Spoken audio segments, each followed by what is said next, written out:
Please welcome back to the stage your conference host and MC, Elwin Lopez. Welcome back, Lifewave! All right, guys. I promised something to you all before we broke for lunch, and it was a Star Trek-like surprise, and I tend to keep my promises, okay? So this next guest, she had a Star Trek starship named after her, and it was the fastest ever. But that is just one of her many accomplishments. Please take a look.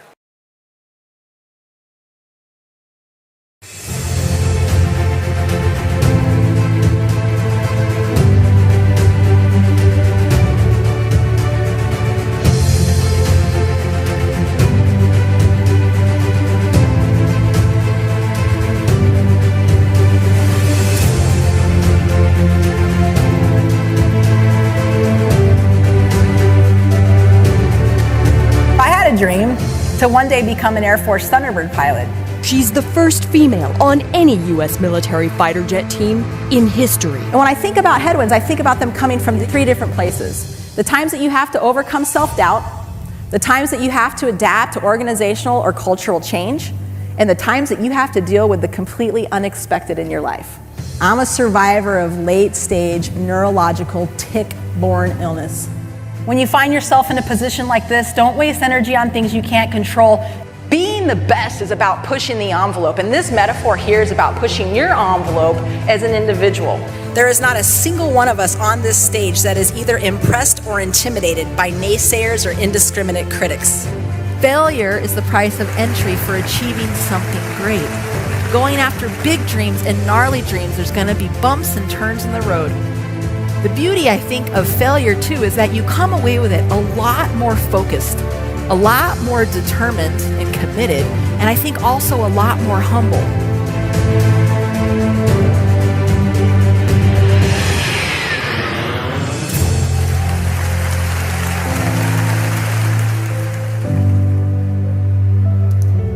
It is my honor and pleasure to welcome to the stage the first female Thunderbird pilot, Nicole Malachowski.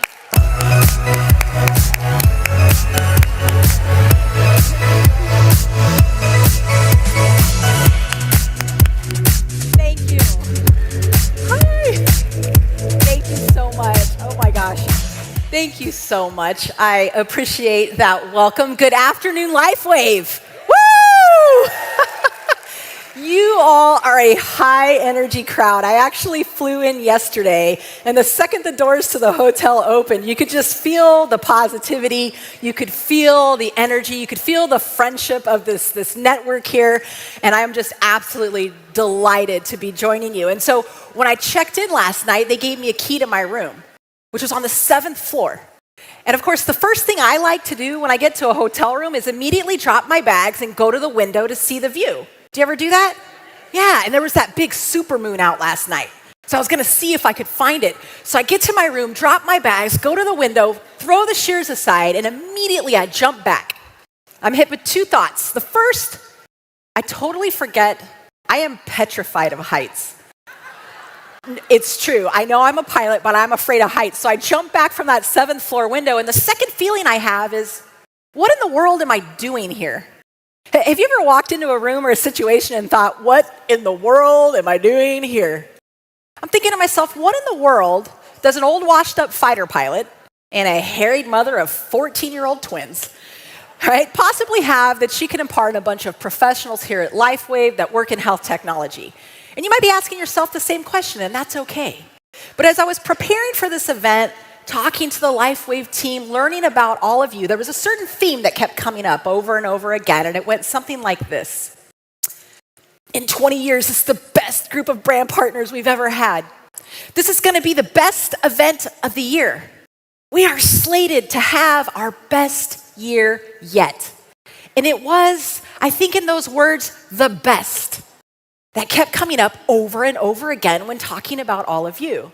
Now, sometimes people look at my background as a fighter pilot, as an American Air Force Thunderbird pilot, and they'll look at me with a straight face and literally ask, Nicole, what's it like to be the best? And when I get asked that, I laugh and I laugh. Because I can assure you, I, Nicole Malachowski, have never individually been the best at anything that I've ever done. But I have been a part of some of the best teams. And I learned over time that these best teams have a certain set of characteristics, a certain mindset. And it's what I like to call the pushing the envelope mindset, which is what I'm going to talk to all of you about today. But before we do that, I want to introduce you to someone very important to me. All right? Feast your eyes on that. Oh, that's my jet. I know. Thank you, taxpayers of America. That's the mighty F-15E Strike Eagle. That's the jet I flew in 3 fighter squadrons. I commanded a squadron of F-15Es. That is the jet that took me and my friends safely in and out of the sky more times than I could count. She is a beast, and yes, it's a she, all right? You know, and you've all heard this term, pushing the envelope, before. It comes from aviation. It's all about taking the aircraft to its maximum performance. Let me tell you a little bit more about her. She's capable of flying upwards of 50,000 feet, pulling 9 times the force of gravity, and flying twice the speed of sound. It's extraordinary, right? And one of the greatest joys of my career was teaching brand new pilots, brand new lieutenants, how to fly and employ that aircraft. And every time I take a new pilot up on their first flight, they do the exact same thing. They would fly that beautiful piece of technology at 20,000 feet, 250 miles an hour, and pull 2 Gs. Like, what a waste, right? What a waste of extraordinary capability. And so as I talk to you today, I want you to think of yourself as that aircraft. The individual teams you're leading back home as that aircraft. Lifewave, writ large, as that aircraft. The pushing the envelope mindset says, am I bringing all of myself to work every day? And importantly, am I creating an environment where everybody around me on this team can bring the best of themselves as well? And I found over time that this pushing the envelope mindset requires 3 distinct traits, and those traits are courage, trust, and vulnerability. None of those surprise you. But what I hope to do today is share a few stories from across my flying career to give you a slightly different lens or a slightly different paradigm to look at how you can push the envelope across 2024 and beyond. But before we do that, I thought we would watch a flying video because flying videos are cool. That's right. And there is an expectation that the fighter pilot will show up with a flying video. So I'm going to check that square, but there's actually a point to this video. If you look on the screen there, that's actually me you see in the cockpit. That's a different jet called the F-16 Fighting Falcon, painted in the red, white, and blue colors of the United States Air Force Thunderbirds. Yeah! How many of you have actually seen the Air Force Thunderbirds fly? Woohoo! All right. And I know we're joined by a very wonderful international audience today, so I know there's so many countries out there with their own individual demonstration teams, and I want to acknowledge that. Now, how many of you have been to an air show of any kind? Yes, okay, that's awesome. So when you go to an air show or the air show comes to town, it's exciting, right? It's on television, it's in the newspaper, it's a patriotic event, it's a family event. People are excited, right? There's funnel cake and warm beer, like people are happy. And I get asked a lot, Nicole, what was the best part about being a Thunderbird pilot? And they think I'm going to say the flying or the travel or all the famous people and celebrities I met, but none of those are the answer. When people ask me, Nicole, what's the best part about being the Thunderbird? The answer is this. The best part would happen after we landed. So we would do loops to music for 30 minutes, we would land, and we would walk over to the autograph line or the audience, where we would sign autographs, answer questions, chat, take selfies, all of that. And it was really odd to me because in the 2 years I flew air shows, there was a certain theme that always came up from the audience. Always from adults, never from kids. People would look at me with a straight face and be like, wow, you're a fighter pilot, that's cool. You're an Air Force Thunderbird pilot, that's elite. Then they'd look at me like I'd grown a third eye. You're a woman Thunderbird pilot, like I don't even know what to say about that. And then with a straight face, people would literally say things like, Nicole, you must be different than the rest of us. Nicole, you must somehow be naturally gifted. My personal favorite. Nicole, the path in front of you must have just been smooth. Woo! And I would smile and demur because I think they were trying to pay me a compliment. But inside, I'm thinking, you have got to be kidding me, right? The path for me to get to the cockpit of that red, white, and blue F-16 was littered with twists, turns, bumps, bruises, mistakes, and failures all along the way. So the lesson that I learned a long time ago that I want to share with you today is this. The path to success for any individual or for any team will always be nonlinear. The path to success will always be nonlinear. So this video was taken my first year on the team way back in 2006. It's 1.5 minutes long, and 50% of the in-cockpit video comes from inside my jet. So it's your chance to fly as American Air Force Thunderbird number 3. I hope you enjoy it.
Thank you.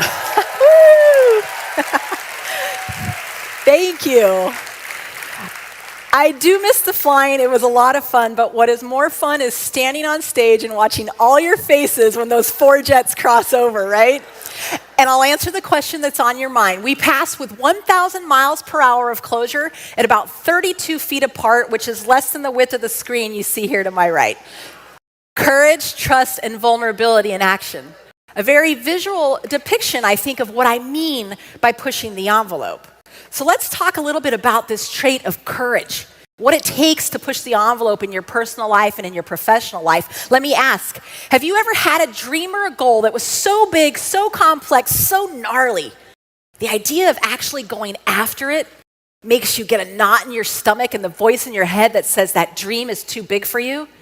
Maybe you have an idea that would completely innovate how Lifewave does business, but you're thinking, I don't want to share that idea because I don't want to go against the status quo. I don't want to be the guy that rocks the boat. I think we've all had moments like that. I had a dream growing up as a little kid to one day grow up and become an Air Force Thunderbird pilot. It's hard enough to become a fighter pilot. It's even harder to become an Air Force Thunderbird pilot. For context, in the American active duty Air Force today, there's 12,000 pilots.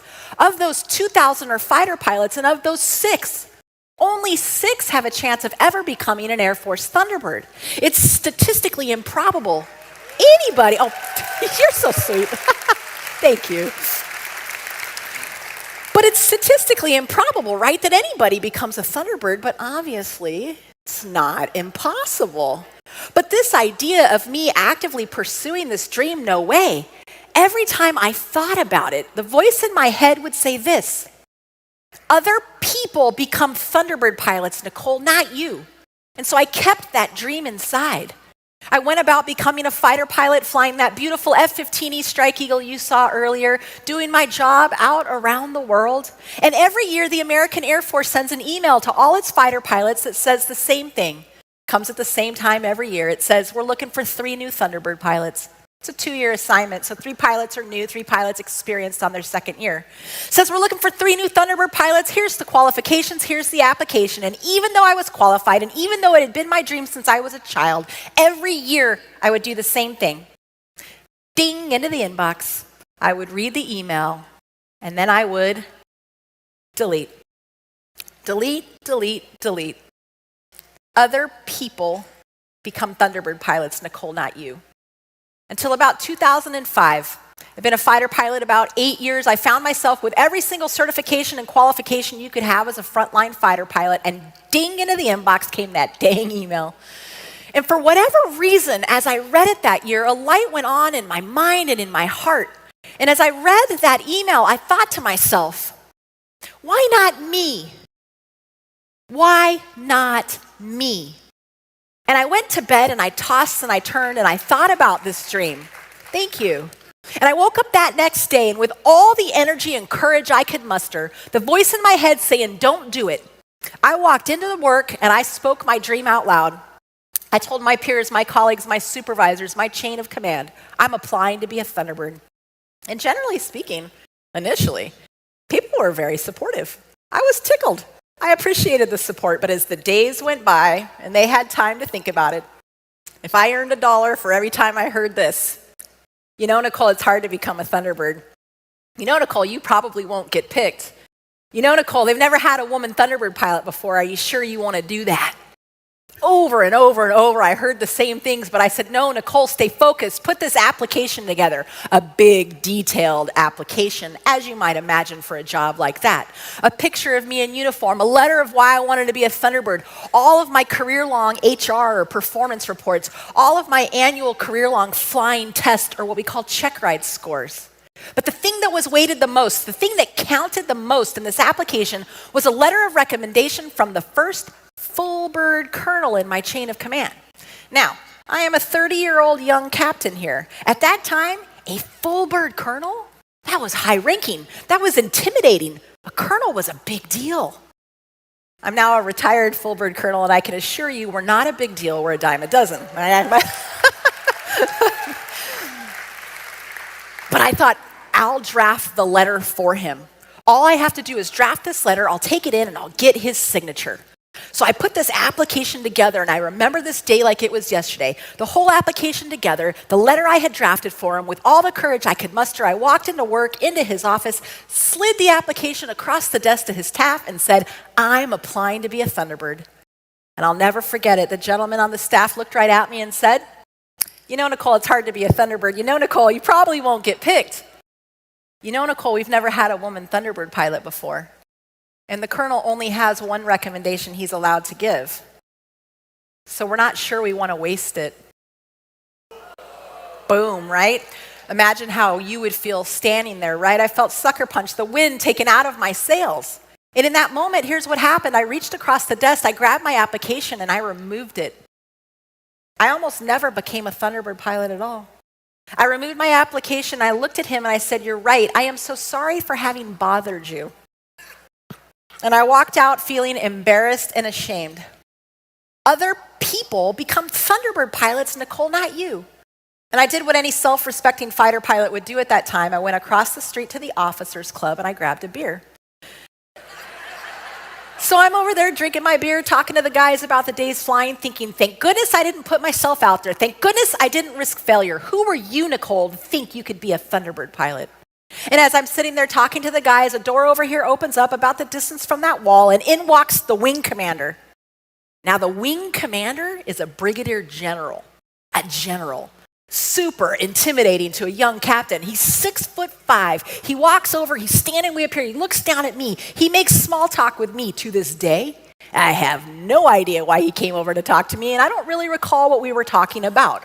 I just know I was intimidated.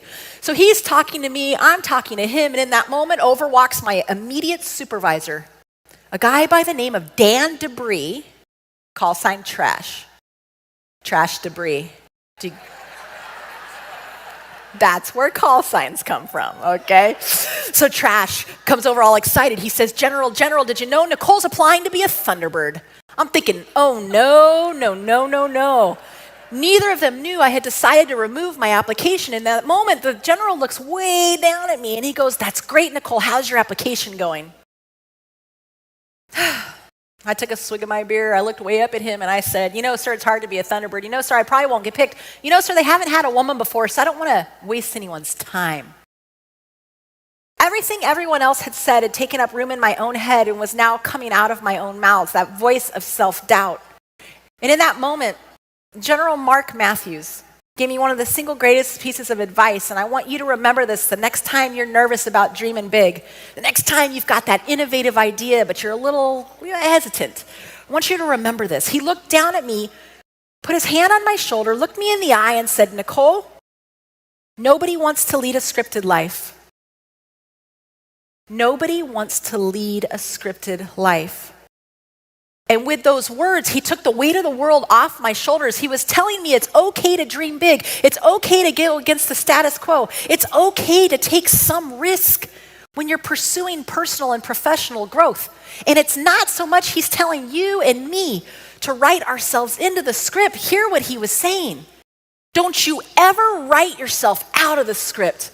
And as friends and teammates and leaders in here, don't ever write anybody else or their wild ideas out of the script either. Nobody wants to lead a scripted life. And it's a reminder, too, of talent management.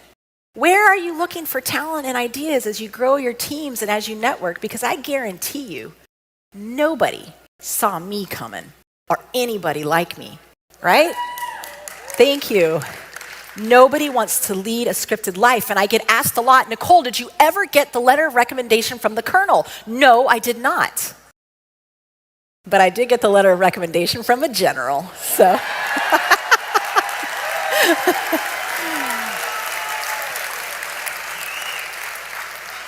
Let's talk a little bit about this trait of trust, the type of trust you need to push the envelope as an individual and to take your teams to that next level of performance, right? So I go through this application process. I get picked as one of 6 elite Thunderbird pilots. I'm at the height of my qualifications and certifications. I am super excited to show up to that base on the very first day. I want to go fly, right? And I remember walking onto the base, this giant, beautiful red, white, and blue hangar. I walk in super excited, 30 years old, fighter pilot, Thunderbird. I walked in and I said, hi, I'm Nicole Malachowski. I'm ready to go fly. And I was met with nothing but silent stares by all the people in the hangar. I thought, well, maybe they didn't hear me. I said, hi, I'm Nicole Malachowski. You know, people are going to go to air shows to watch me fly. I'm ready to go fly. And I'll never forget, this senior enlisted gentleman looked right at me with a straight face and said, quote, you don't get to touch our jet until I say you can. End quote. Woo, rough first day on the job, right? I walked back, I kind of looked at him. He says, you don't get to touch our jet until you get to know each and every one of us, our names, our spouses' names, our kids' names, our hometowns, our hobbies. Further, you, Miss Pilot, need to go do a little mini internship with every single other career function on this team so you have a better understanding of where you fit into this highly interdependent puzzle. So you have a better understanding how if you don't do your job to the highest level of excellence, it impacts us, and how if we don't do our job to the highest standards, it impacts you. You see, the Thunderbirds were 125 people from 25 different career functions who came together to make that elite mission happen, and all it took was one of us, just one, not doing our job to that highest expected standard of excellence, and that entire elite mission would fall apart. The Thunderbirds taught me a very valuable lesson very early on, and it is this: nothing of significance is ever accomplished alone. Nothing of significance is ever accomplished alone. And I will tell you something I just learned about Lifewave over the last few weeks and the last few months. I've been hanging out doing reconnaissance in the atrium and at the bar. I talked to some of you. Yeah, I did. You know, what you do is significant. You empower people to live in the light. You help people maximize their human potential, right? We live well and young. I mean, like, you guys are phenomenal. What you do is you help people. Physically, mentally, and I even say spiritually. What you do is significant. And it takes all of you moving in the same direction to get this mission done. Nothing of significance is ever accomplished alone. And for 3 weeks, I didn't fly. Ugh, torture for a pilot. I turned wrenches With the crew chiefs under the jet, I learned about the budget, public affairs, I learned about logistics, and after 3 weeks of no flying and learning about everyone else, then and only then did they let me touch that jet. And I remember that first day I went flying. I walked out into that bright sun on that hot Las Vegas, Nevada day, because that's where the Air Force Base is. Yeah, Vegas. Walked out into that hot Las Vegas sun, out to that red, white, and blue F-16, super excited, and I start to do the walk around. The walk around is the first thing a pilot does before they go fly. They're checking to make sure the aircraft is safe and airworthy. You've seen your airline pilots do it. You look out the window and she is walking around making sure the wings didn't fall off overnight, there isn't a fuel or an oil leak. I've been flying since I was 12. I've been a fighter pilot for 8 years. Instinctually, it's the first thing I do. I start to do that walk around, and as I approach the jet, I'm met by these two crew chiefs, Nate on the left. He jumps between me and the jet, puts his hand up and goes, "Ma'am, what are you doing?" I said, "I'm doing my walk around like I always do." He says, "Oh, no, ma'am, you don't do that here. We do it. I'm trained to do it. I've already done the walk around. The aircraft is safe and airworthy. Get in." I'm looking at him thinking, who are you? How am I supposed to trust you with my life? And then Dave on the right, he kind of ups the ante. He says, "Not only do we pre-flight your aircraft for you, ma'am, we pre-flight all of your life support equipment as well," as in my life. He says, "We pre-flight your G-suit, your harness, your helmet, your ejection seat, ma'am. I've already done that. The aircraft is safe and airworthy. Get in." Now, if I'm being honest, I'm looking at these two great professionals, these two great Americans, and I feel nothing but a knot in my stomach and a feeling of resentment towards my own teammates. Who are you? I just met you. How am I supposed to trust you with my life? Why do things have to be different? I've always done it this way. You ever felt like that when change comes along? Yeah, and day after day I came out to fly during training season, and I always feel that way. And then about 2 months into this 3-month-long training program, I walked out into that hot Las Vegas sun, and Nate was down on his hands and knees, sweating through his uniform, dripping sweat down his brow, polishing the wheel well of this F-16 to the finest detail. And it hit me as I looked at him. He takes as much pride in doing his job as I do. He takes as much pride in doing his job as I do. The next time you're working in that team environment, maybe you've got a little bit of tension, and you're kind of having one of those moments. I want you to remember this story. Pause, take a deep breath, step back, afford that teammate a moment of grace, and look at them and think to yourself, they take as much pride in doing their job as I do. And Dave on the right, he had a really, really important job. He was 6'6" tall, 250 pounds. I would climb into the cockpit. He would climb up the ladder, look down at me, and his job was to strap me into my ejection seat. Think about that. Dave Batterson, the only thing standing between life or death should something catastrophic happen to me in the aircraft. Dave would climb up that ladder. He would strap me into the ejection seat. He would check those connections. I would double check. He was checking those connections, right? And he started doing this cool thing. Before he went down the ladder, he would reach out his hand to me and we would clasp hands. And he would yell at me very enthusiastically, "Rock and roll, 3. Rock and roll, that meant have a good flight. 3, that was me, my name, my position on the team. And day after day, we did this. About 2 months into this training program, I had another trust aha moment. He climbed up the ladder, he strapped me in, "Rock and roll, 3. And for the first time ever in my 8 years as a professional fighter pilot, I looked up at my crew chief and spontaneously said, "Thanks for letting me borrow your jet. Thanks for letting me borrow your jet." Now, how is it I had gone my entire career as a professional fighter pilot and I had never stopped to acknowledge and show gratitude to the very people who enabled and empowered and resourced me to do what I do every day? When was the last time you stopped as brand partners at Lifewave with your teams, as people back home with your families and communities, to acknowledge and show gratitude to all those who enable and empower and resource you to do what you do? A lot of times we think this, there you go.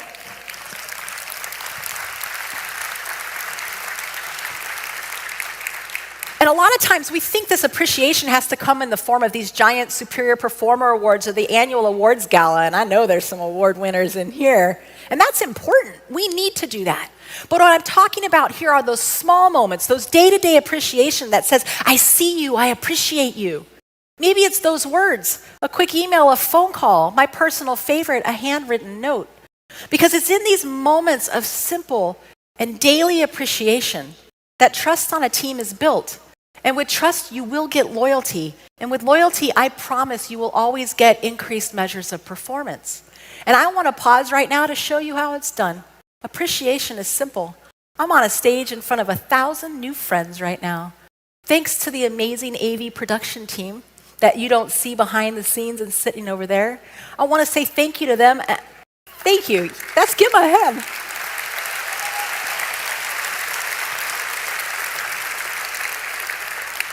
And you know who else is working really hard right now? The 11 foreign language and our ASL translators up here. So let's give it up for the 12 translators today. I see these translators. I appreciate these translators. My friends, it is that easy. Take the time to acknowledge and show appreciation. Now, one of the things, if you can go back a slide to the six jets there, one of the things that I love the most, of course, was, let's see, there we go, the formation here. This is called the Delta Formation. It's the only time in the show that all 6 jets get together. It's my favorite formation. Think about it, 6 jets flying at 500 feet, 500 miles an hour, upside down, 3 feet away from each other. It is extraordinary. And I had never flown with these 5 other pilots before. They were just regular fighter pilots who got picked through the same hard process. We got picked, crammed together, and told to go do this. Right? It's pretty extraordinary. Earlier today, I was talking to one of your brand partners here. Her name's Jerry. I can see her over there. Jerry from North Carolina. Hey, Jerry. Jerry and I were talking. It's kind of like, hi, Jerry. Nice to meet you. Let's go fly at 500 feet, 500 miles an hour, upside down, 3 feet away from each other. Are you in? Right? That's asking a lot. And the number one question I would get asked was about this formation. And the number one question people would ask me was this: Nicole, what does it take to build that level of trust? What a fantastic question. Nicole, what does it take to build that level of trust? And people think I'm going to say, well, we have a training syllabus. It's 3 months long. Just like you have training programs when you bring people into Lifewave. They think I'm going to say, well, there's certain process and procedure, minimum altitudes, maximum airspeeds, just like I'm sure you have process and procedure at Lifewave. They think I'm going to say something like, I don't know, like there's certain certifications and qualifications you need as a fighter pilot to do this, just like there's certifications and qualifications and different levels of experience at Lifewave. And all of those things are true, but none of them get to the heart of the answer. When people ask me, Nicole, what does it take to build that level of trust? The answer is this. You build trust by being trustworthy. You build trust by being trustworthy. A lot of times on teams, and I know I have done this, so I'll be vulnerable. A lot of times on teams, right, we look at people and we go, I'm not sure I can trust that guy. That gal, she needs to prove to me that I can trust her. I could do it faster if I just did it myself. You ever felt that way? Yeah. I'm here to say elite performing people like you, the elite teams that you're leading, Lifewave, think of trust differently than that. Trust doesn't come to you from other people on a team. Trust emanates outward from your actions, your decisions, and your behaviors. You build trust by being trustworthy. Each and every one of you in here called to a very specific role. I was Thunderbird number 3, right wing. You got the leader there at the top, David Schmidt, right? Setting the vision, setting the direction, setting the speed. Each and every one of you, his wingman, fulfilling a role. I was immediately down into his right, number 3. I had to be the best number 3 I could be, each and every one of you fulfilling a role because of your unique strengths, your unique skill sets, your unique experience levels. If I was sick, that spot went empty. If my jet was broke, that spot went empty. It's not as simple as just swapping the right wing to the left wing position. Those are 2 completely different skill sets and maneuvers. I had to be the best number 3 I could be, and I had to let my teammates do the same. All of you given a certain level of accountability and responsibility. I was given a 3-foot bubble of accountability and responsibility, right? I could go up and down 3 feet, left and right 3 feet, forward and aft 3 feet, and as long as I did that and everyone else on my team did that, that's how that formation came together in alignment. Everyone going in the same direction behind the leader, plus or minus 1 degree of heading, plus or minus 1 to 2 knots of airspeed. You build trust by being trustworthy. You need to be so good, so dependable, so reliable that if anybody on your individual team across Lifewave writ large, and most importantly, one of your customers or clients has a question about what it is you do, you want them to instinctually pick up that phone and call you. You build trust by being trustworthy. Now, there's something else I think about when I look at this formation. It's the last thing an American Air Force fighter pilot says to their wingman before we go fly. And I don't care if it's in training, in combat, or an air show. The last thing I say to my wingman as a leader as we step out to the jets is this: when in doubt, always honor the wingman contract. When in doubt, always honor the wingman contract. What do I mean by that? Those two words, wingman contract, that phrase means everything to an American Air Force fighter pilot. It is our unspoken bond and promise to each other. It is the gentleman's handshake and the gentlewoman's agreement that says this is who we are. And under this wingman contract, I promise that I have expectations of your professional behavior. We have expectations of each other's standards of performance. And under this contract, I promise you, I will hold myself accountable to that contract. And out of caring and compassion for you as a teammate and a shared commitment to what you're trying to do as a team, I promise to hold you accountable to the contract too. The wingman contract, my friends, is the culture. And a lot of times when we bring up that culture, sometimes it feels a little nebulous. I'm here to say the culture is everything. It's that foundational agreement you have in Lifewave, whether you're serving in Texas or and out there in Ireland or anywhere in between along this big globe, this big international group you have. You are committed to each other, and you come together at events like this to recommit to that wingman contract. You know, a lot of times on teams, that wingman contract comes in the form of maybe a mission statement, a vision statement, a list of values and principles. We know Lifewave has those. Do you have them on your individual teams? What does it look like? What is that promise? What is the expectation of each other's performance? Have you translated it? Have you committed to it as a team? Is there a way to hold each other accountable? A wingman contract is vital for a team because it applies to everyone equally, from the newest, youngest intern, hire the brand new person, all the way up through all of you, all the way to the CEO, David Schmidt, and everybody in between equally. Why does it matter? Because a wingman contract will enable and empower people at all levels of an organization to make independent, agile decisions at the exact time and place that it's needed that will always be in alignment with where this Lifewave team is going. Ask yourself, is what I'm about to do in alignment with the Lifewave wingman contract? And if it is, move out. And move out with confidence, knowing you're going in the right direction, because we don't have time to call a meeting every time a decision needs to be made. We don't have time to hold another Zoom call or answer another email, right? A wingman contract is about efficiency. It's about empowering your teammates to be agile at the time and place that your customer and clients need it, right? And what is that Lifewave wingman contract? It's in your 4 values, right? It's in your brand pillars. High quality products and innovation, leading with service and social responsibility. And if I have those memorized, you should too. Right? Ask yourself, is what I'm about to say or do in alignment with the Lifewave wingman contract, what you are committing to here at these events, and indeed move out with confidence after that. Now, one of the hardest things I had to learn how to do as a Thunderbird pilot was learn to fly like a Thunderbird pilot, because we don't fly like this in the regular Air Force. And we have a 3-month-long training program, and it's crawl to walk to run. Starts out easy, gets harder. So when we started training, we would fly this formation on the left. It was called diamond formation. I loved diamond formation. I was good at diamond formation. I was comfortable in diamond formation. And we would try to learn new maneuvers from diamond formation. We'd try it 10 or 20 times. Light bulb would go on. We would move on with the syllabus, which got harder and harder until I met my nemesis, the formation on the right. I don't even like looking at the picture to this day.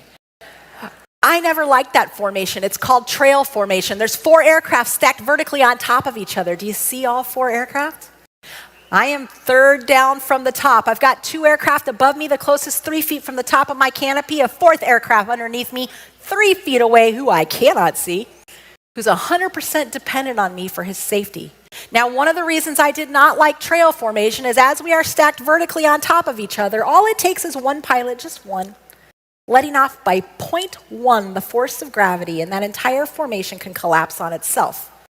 It is my opinion that that is the formation where both the Thunderbirds and the Blue Angels accept the highest level of risk. And we were trying to learn a maneuver from trail called the trail to diamond roll. It's just like it sounds. We're all going to be in trail. We're going to roll to the left. We're going to end up in diamond formation. What you need to know is it's the single hardest maneuver for the number 3 position to fly. Out of sheer aerodynamics, I have to roll more, pull more than anybody else in order to make it happen. In fact, it's so complex, so difficult, so high risk that as of 2 years ago, the Air Force Thunderbirds no longer fly this maneuver. Now, here I am at the height of my career, the height of my qualifications, the height of my skill set, supposedly an elite Thunderbird pilot, and no matter how many times we practiced this maneuver, I couldn't figure it out. It was so frustrating, so hard on my ego. How was this happening to me? Why was this happening to me? What is wrong with me?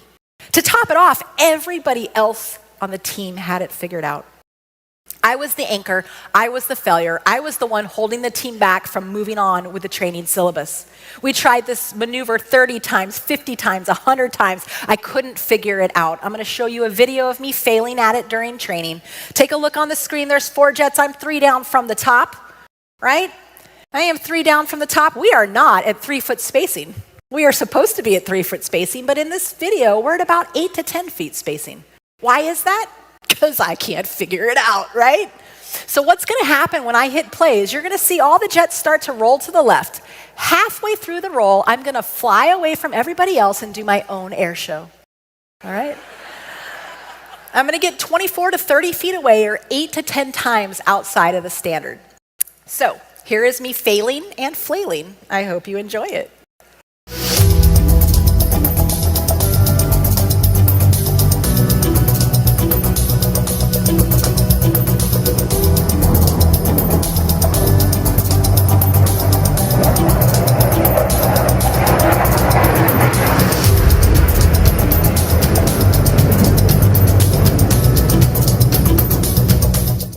I know what you're thinking. You're probably thinking, Nicole, that looked pretty good to me, right? I know, right? But here's the thing. It wasn't good. It was 3, 10, 15, 20 feet well outside of the standard. It was a D+, C- effort. I knew it and everybody else on the team knew it. And I remember we went into debrief that day, and as a team, the 5 other pilots looked at me and had a collective exhale. Nicole, we can't waste any more time trying to learn this maneuver. We've already done it way more than we needed to. We have a syllabus we have to get through. We have a month left to learn everything else. We have a graduation date. There's air shows in Dallas that we need to get to. They're on the calendar. We can't waste any more time trying to learn this, Nicole. So instead of flying it at 3 feet, we'll just fly it at 8 feet. Ugh, right? Like a dagger through the heart. Remember, the standard you are willing to walk past is the standard you are willing to accept. And I knew in that moment I was not going to be able to mentally and psychologically get past this failure and weakness of mine. And I remember this day like it was yesterday. I remember taking a deep breath and saying the 3 hardest words in the English language for some reason.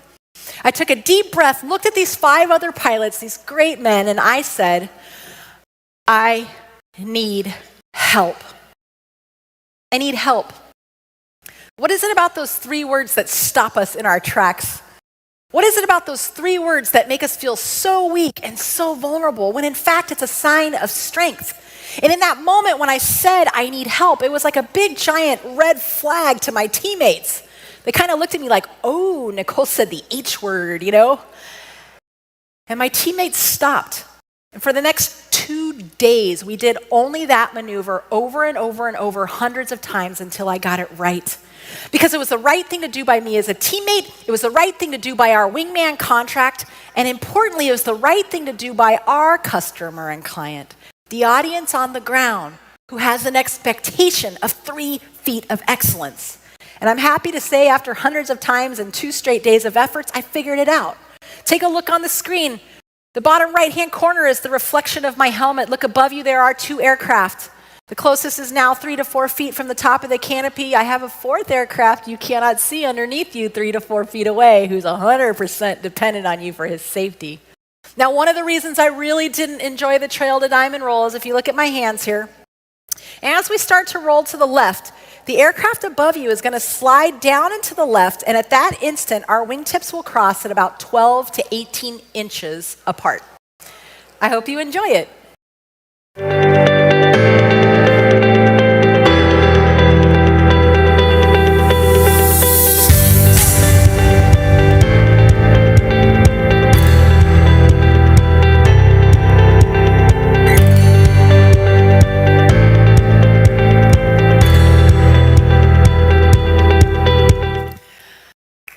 Thank you. Thank you.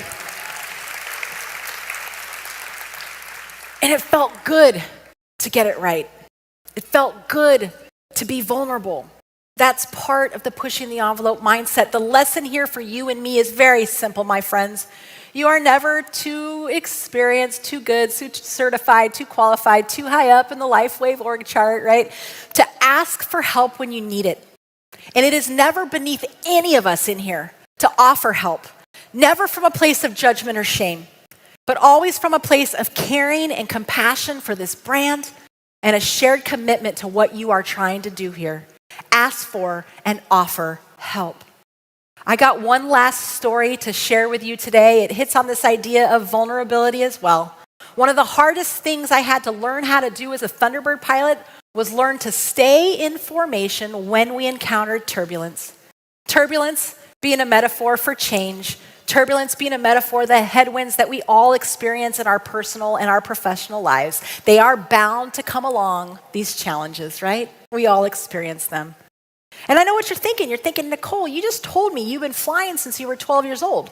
You'd been a professional fighter pilot for 8 years. Certainly, Nicole, you had flown in turbulence many times. Why is it now a big deal? Well, as my wingman, Jerry, knows, the first time you encounter turbulence at 500 feet, 500 miles an hour, upside down, 3 feet away from 5 other jets, that is indeed an eye-opening moment, trust me, okay? But I thought I'd flown in turbulence many times, so we're in training. We're in my favorite diamond formation. It's a blue sky day. We're walking out to the jets. And as we walk out to the jets, the young weather expert, the young weather airman, he comes running past us. He says, the atmosphere is ripe for turbulence. I thought, okay. You know, as a pilot, I find turbulence fascinating, right? We have weather models that will tell us when the atmosphere is right for turbulence, but we can never predict exactly where turbulence will happen, how severe that turbulence will really be, and how long that turbulence will last. Does that sound familiar? That's life, right? But I'm thinking, okay, it's right for turbulence. I've flown in turbulence many times, so we're out there flying along. The sky is smooth. I'm having a good time, and boom, we hit that turbulence. And the second we hit it, my whole body tensed up, and instantaneously, I started to grip the stick really hard. And the turbulence would bump and try to force me out of position. So I would put an input in to fight to stay in position. The turbulence would bump again, and I would put in another input. I was trying to fight the turbulence, to control the uncontrollable. And with each input, the input got bigger and bigger and bigger until I got into something called a PIO, or a pilot-induced oscillation. It makes for a very ugly air show. It is impossible for your teammates to fly next to. And in fact, I was making things worse. But isn't that our instincts as human beings when change and headwinds and hardships come along? Do you ever try to resist that change? Do you ever try to control the uncontrollable? I say that's a very inefficient use of your limited time, talent, and treasure. But there I was, fighting the turbulence, fighting to stay in. When we landed that day, I wiped the sweat from my brow, and I remember thinking, thank God I didn't hit anyone. Literally, I thought that. We got into the debrief that day. The pilots looked at me again, exasperated exhale. The number 4 pilot on the team, he's the number 4 pilot right here. All right? He's on his 2nd year. He's the experienced pilot. He's the wise one. He's my instructor. He's also the guy that flies underneath me. His name is Steve Horton, the man that flies underneath me, also known as the man who sees all of my mistakes. He said, Nicole, what were you doing out there? You were all over the place. I couldn't fly next to you. I said, Steve, I was fighting to stay in position. I was fighting the turbulence, Steve. I was doing my best. And I'll never forget this day like it was yesterday. He's still a very good friend of mine. He looked at me with the biggest smirk on his face and he goes, oh, we forgot to tell you the secret. And I looked at him like, what? And he goes, we forgot to tell you the secret for how to stay in formation when we encounter turbulence. Would you like to know the secret? I looked at him like, yeah, bro, information I could have used yesterday. He says, the secret is this. We promise each other as a team that when any one of us encounters turbulence in our own jet, regardless of what position we fly in, regardless of what formation we're in, regardless of what maneuver we're about to do, when any one of us encounters turbulence in our own jet, we will immediately loosen our grip. The answer, Nicole, is to loosen your grip. Mind blown. The exact opposite of my instincts 3 feet away from other planes as I'm fighting to not hit anybody and to stay in position, and the opposite of our instincts as human beings when change and turbulence comes along. So I went home and I thought about it. Steve Horton, the number 4 pilot, the experienced guy, he must know what he's talking about. The next day we go out, it's a blue sky day, favorite diamond formation. The young weather airman says the atmosphere is ripe for turbulence. I take him a lot more seriously this time. We're out there flying along and it is all nice and smooth, and finally, boom, we hit that turbulence and I start to tense up on the stick again. But I thought, no, Steve Horton, he's like the Yoda of the team, like loosen your grip, you know. And I let go with 1, 2, 3 fingers, and guess what happened? Yeah, I stayed in position. The whole formation stayed in alignment. And eventually we exited the turbulence, because turbulence doesn't last forever.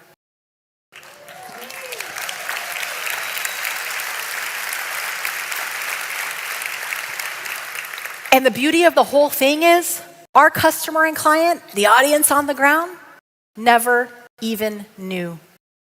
When change and turbulence comes along, remind each other it is okay to loosen your grip. Now, I am not giving you permission to let go of the stick. That is not what I said, right?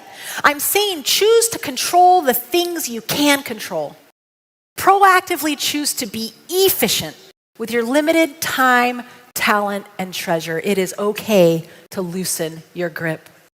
Y'all have stuck with me for nearly 50 minutes. The push in the envelope mindset is about harnessing that courage, trust, and vulnerability to take your performance to the next level and to create an environment where everyone on the teams that you're building and this large brand partnership right here in this room to that next level. If you're wondering what it is we talked about, my friends, this is it. The ability to choose an unscripted life, realizing that it takes a team to do the significance of empowering people to live in the light. That is just so freaking cool, right? The power of appreciation and gratitude, trustworthiness coming from your actions, decisions, and behaviors, honoring those Lifewave values in your wingman contract, having the courage to ask for help and the grace to offer it, and reminding each other it's okay to loosen your grip. I'm going to leave you with last photo, my favorite photo from my whole career. I hope that if you guys have questions, if you would like to continue the conversation with me, I would love nothing more. If you want to make me look cool in front of my kids who follow my Instagram follower account, please feel free to follow me on social media. I don't want this to be a one-off transaction. I hope that you will write to me. I hope that you can interact with me on that social media so we can keep this relationship going. I leave you with this last photo. The jet on the left is my husband, Paul. The jet on the right is me. Not a lot of married people have this photo.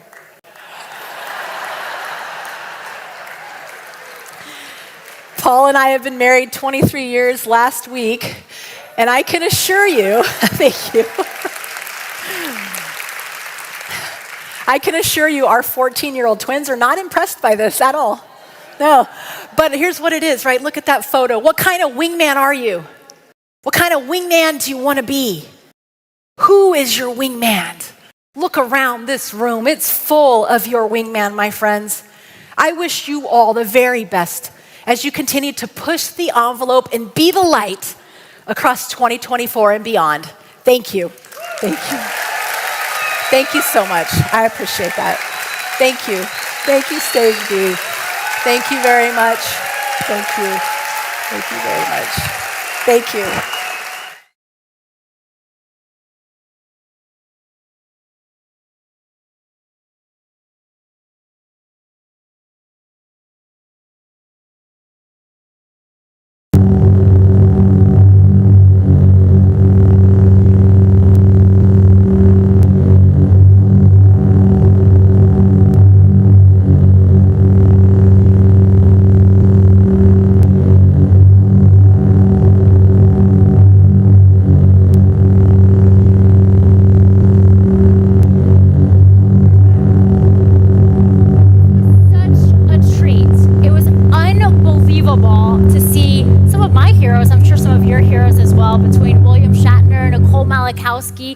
Something that Nicole said really stood out to me, and I'm sure it stood out to you all as well, is that nothing of significance is ever accomplished alone. And that leads us to our next discussion with three of the most successful power couples at Lifewave, a discussion that will be led by Lifewave President Meredith Burkage.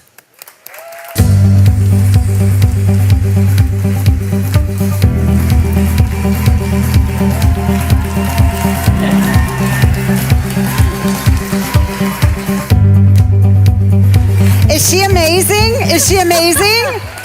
Wow. So are you. When I was growing up, I always wanted to be Barbara Wawa. And so I can live vicariously through her. Well, this is an amazing time. What a great day so far. Is everybody learning lots? Good, good, good. Okay, well, I said something earlier this morning, and I said that out of all of the years that I have done surveys after big events, remember big decisions happen at big events, that the number one thing that people enjoyed is the networking, the treasures, the golden nuggets that they take away from conversations. So what an incredible opportunity I have now to lead a conversation. I hope you'll get your pens out, and I hope you'll get your thinking caps on and get ready to absorb and assimilate some of the light that is about to come to this stage. This first power couple comes from the small island of Singapore. Singapore only has about 6 million people, and yet this couple led the charge to be the catalyst for the very first success center as we're starting to look at being able to pop up markets very, very quickly. They have produced 5 SPDs in their direct line in 1 year, and again, on a very, very small population. And so please welcome to the stage, James and Janet Lowe from Singapore.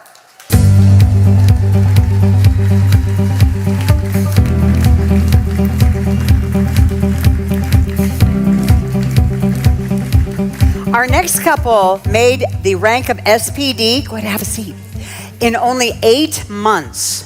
They have 10 SPDs that they have developed on their team. They are present in 19 countries. And in 2 years, they have earned 4 of our top incentive trips at Lifewave. Please help me welcome to the stage, Javi and Olga Solis from New Jersey.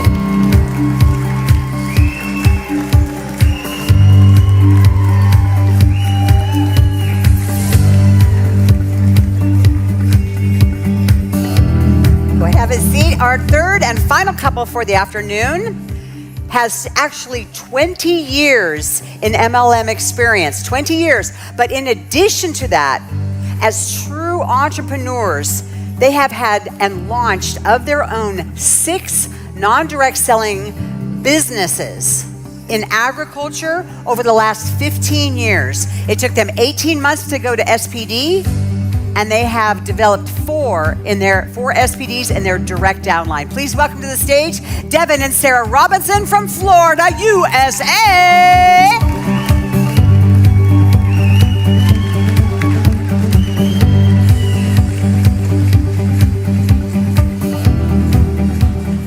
Okay, let's get this party started. So, this is the Be the Light conference. Did anybody get that already? Does everybody know this is the Be the Light conference? Imagine that. And so what I'd like to do is really just kind of start out with a question. And I'm going to go ahead and start over with you, lovely lady. But really talk about, what is being the light to you? What does that mean to you, to be the light? Okay, hi everyone, I'm Janet. Today I'm going to represent James, my husband. He lost his voice, so he just have to sit and look good. All right? Okay. To be the light is positivity for me, personally. So what it means for me and James is we want to be the warm light within the team, to be a good leader, so the team can feel it, and that's be the light for us. Perfect. Yes. Perfect. All right. Next question for you. What excites you most about the next 20 years at Lifewave? I love this question because I'm super excited for the next 20 years, for the next 2 decades. For me, the first thing that really hits home is innovation and growth. Because I see more groundbreaking products coming out. And then second, legacy and vision, because for me, this legacy that I'm building for my family and for the people that I love aligns completely with my vision. So beautiful. Yeah. Nice. That sounds like a good answer. Hey, how are you doing, Avi? How are you? What's be the light mean to you?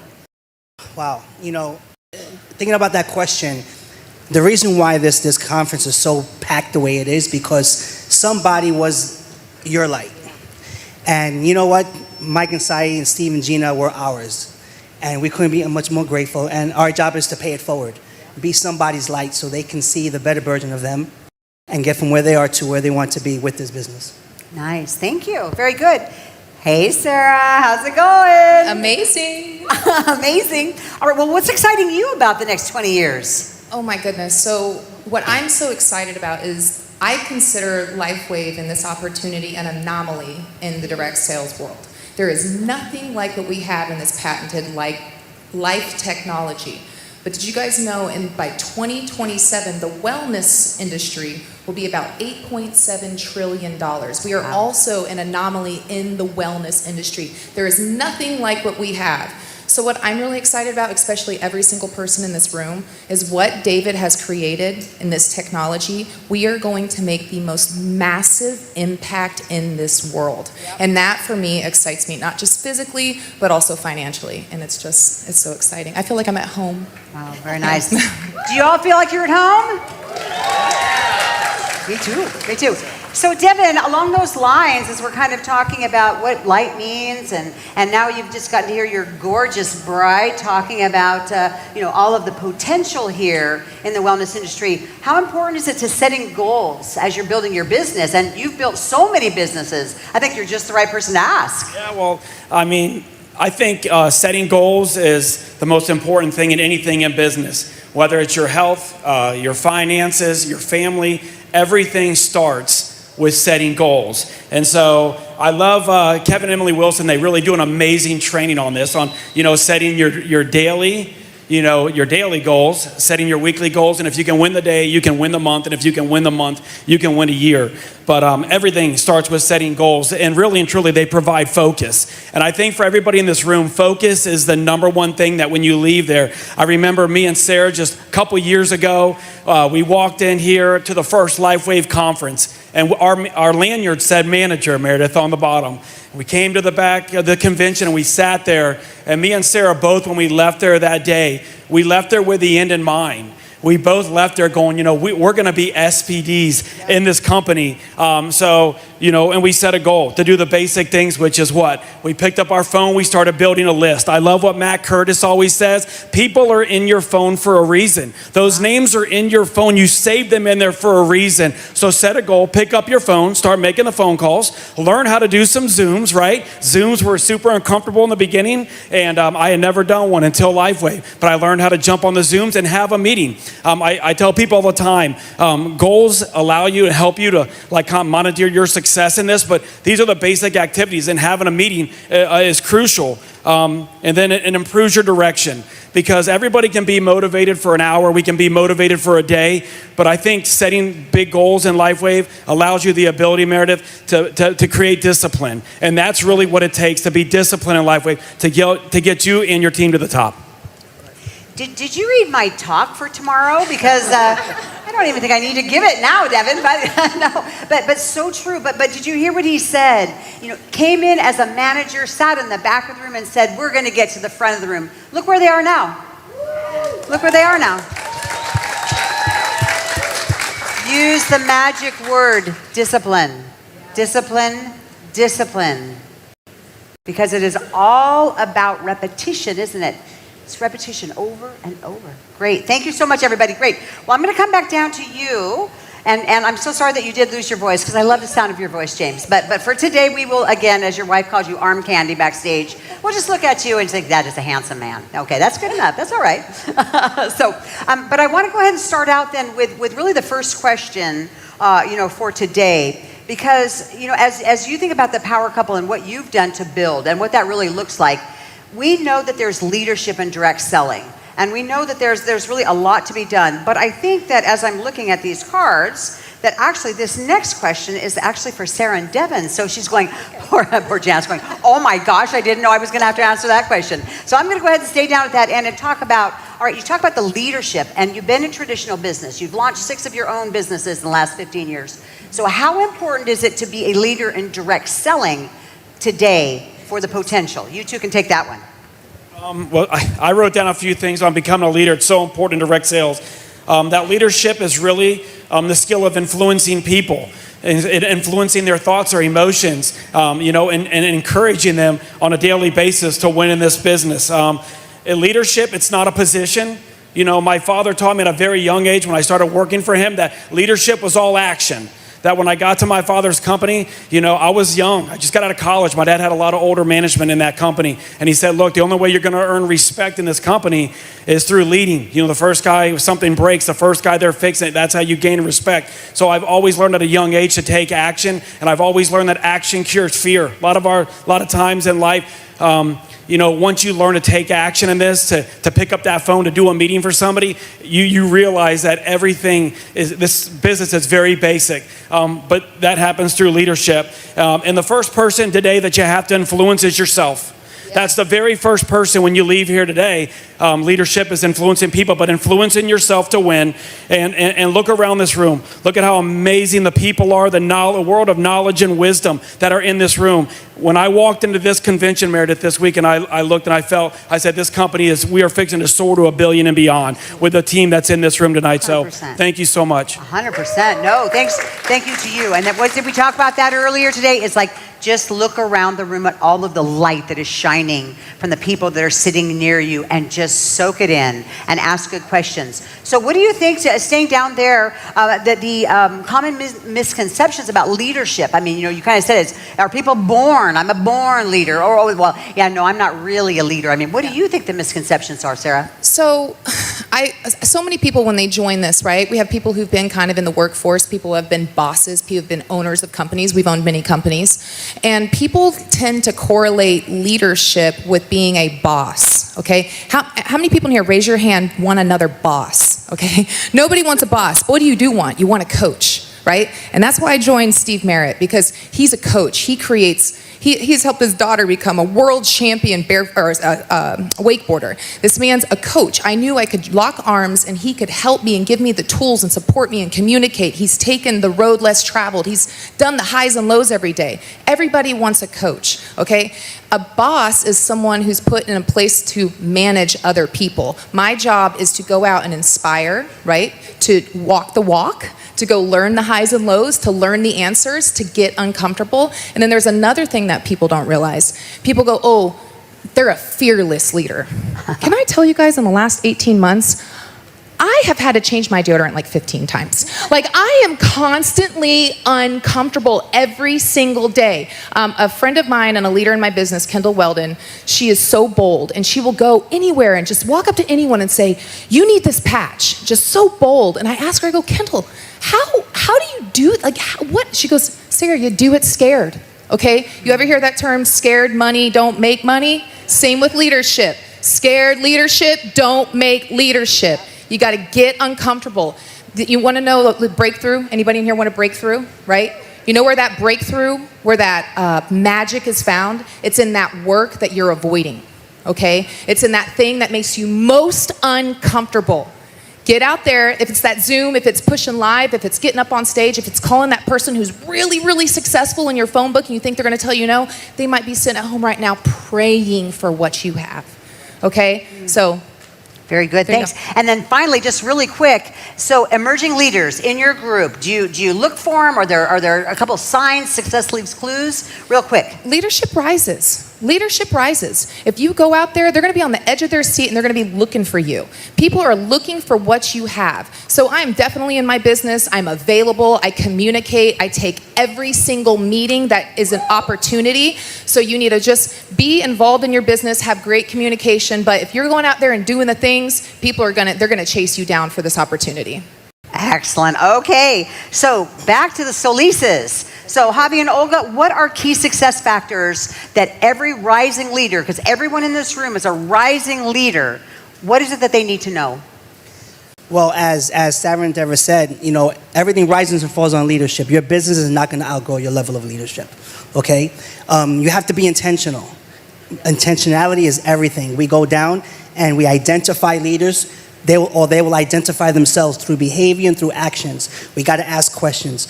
Oftentimes, people do more of the talking than the listening. Yeah. We have to ask questions and then stop and just listen, fill a void, okay? Lifewave is on your lap for a reason. It's to fill your void of something that happened to you, whether it's 2 years ago, 3 years ago. You didn't have the resources or the time or even the income or the people that surround you to get you from where you are to where you want to be in your business. We're the light. And the more intentional you are and help people find the better version of themselves, the better it is for you. So we've talked a lot about your plans. You know, Olga, I know that you're very strategic, you're very thoughtful, you're mindful, you're detail-oriented. How important is it for people to have a plan? It's everything. If you don't have a plan, you don't have a business. So first and foremost, I think we just said the word before. I think it was Devin that said discipline, discipline, discipline. That is, if you don't have discipline, there is no business. And on top of that, you have to make a commitment. You have to make a commitment to that plan, okay? So. Very good. And then how about, what are the risks if we don't, you know, you two, they have the most amazing story, and unfortunately we won't have time for them to tell it right now, but if you ever get a chance, go online and listen to their story. It is absolutely heart-wrenching and compelling and inspirational. But along those lines, you've invested a lot in yourselves to overcome challenges and whatnot. You know, what do we really have to gain if we don't look to ourselves first? Listen, we're very big when it comes to leadership, okay? You build the person will build the business.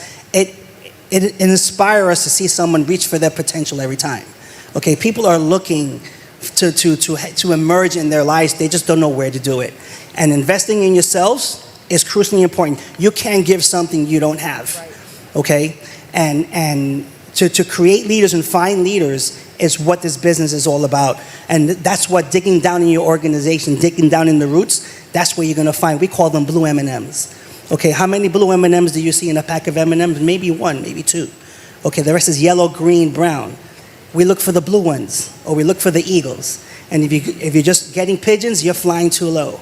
You have to fly higher and get some eagles. Did you hear that? If you're just getting pigeons, you're flying too low. Did you hear that? Please write that down. That was brilliant. I'm writing it down, but I don't have a pen. I'm writing it down in my mind. Very nice. Okay, and then so for you, I mean, you know, you guys have really attracted a lot of prospects because there's no way you and your teams have grown Singapore to be $1 million market.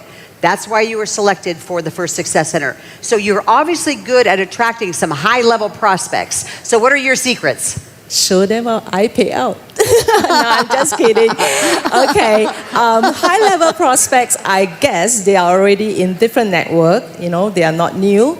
And Lifewave is a very unique company, first with our products, and of course our compensation plan. Do you agree? Yeah, so I think that's one thing we can show them. And I have to say this, like I said, they would have gone to other company before, and I really love the corporate here. Not saying because Meredith is beside me, because she's our president, but she's so friendly. We can be just friends and not like fearful of her. Yeah, and I think the corporate is very important because they are the one who lead us, who create the products for us, who gave us a lot of benefits. Right? As SPD, we enjoy this so much. Yeah, so I think to attract high-level prospect, we can tell them about our products, the future, the technology. David is always planning something new for us. That's why we come to convention, because every year we're going to hear something new, right? Yeah. And so we are so excited. And I think that's how we can attract them, because we are different. We are very unique. Our products is so unique. No, and I think, you're saying something that's really timely for all of us in direct selling as we kind of look around at other direct selling companies. They come and go. I mean, we know that about 70% of all direct selling companies fail in their first 2 years of business. Either they're out of business or they're hemorrhaging cash. And that is the reality of it is a revolving door industry. That's why we have 20 years like we do. But people are always coming and going. And when we talk about being the light in direct selling and what that means to have a 20-year young company that is just getting started, more than ever, we need to just be available. And so when you're bringing on these new people and they're coming on board, Jan, I mean, what is it that you are doing to make sure that they start strong and that they stay? Because we know that retention is a big key to success in our business. Okay, for Singapore, what we do is, because we are very tiny, as you know, we are a very small country, one end to the other end, you take the train, it's like 45 minutes. So we have, you guys know that we do not have an office for the first 2.5 years. Yeah, so we do daily presentation, we call it BOP. So they come to the office every afternoon at 2:30. Our rest day is like a church. Sunday off, Monday off, and then Tuesday to Saturday we have presentation in office. So people just walk in, our team members. That's where they learn. That's where they can invite friends, because we are small, like I say. They can travel to the office. And we are so happy now. Thank you, Meredith, once again, and the corporate. We opened our first success center, right? Yes. Of Lifewave. Congratulations. In Singapore, yeah. And that's 1 month ago. And now James say, with that success center, no off day. We're going to have Monday to Saturday. Yeah. Okay, Saturday maybe not at the moment because the staff works 5 days a week. Yeah, that's how we create the momentum, and people has been coming. Last night we have a watch party. Okay, I'm a bit lost track with the time. While we are here, we had a watch party, and we are so happy because people come almost midnight. They sat through to listen to David this morning here. I heard there was about 80 of them. Mm-hmm. Yeah, we are really happy because they can't travel here, but they are there watching the same event as us, yeah? So that's our onboarding. That's your onboarding? Physical.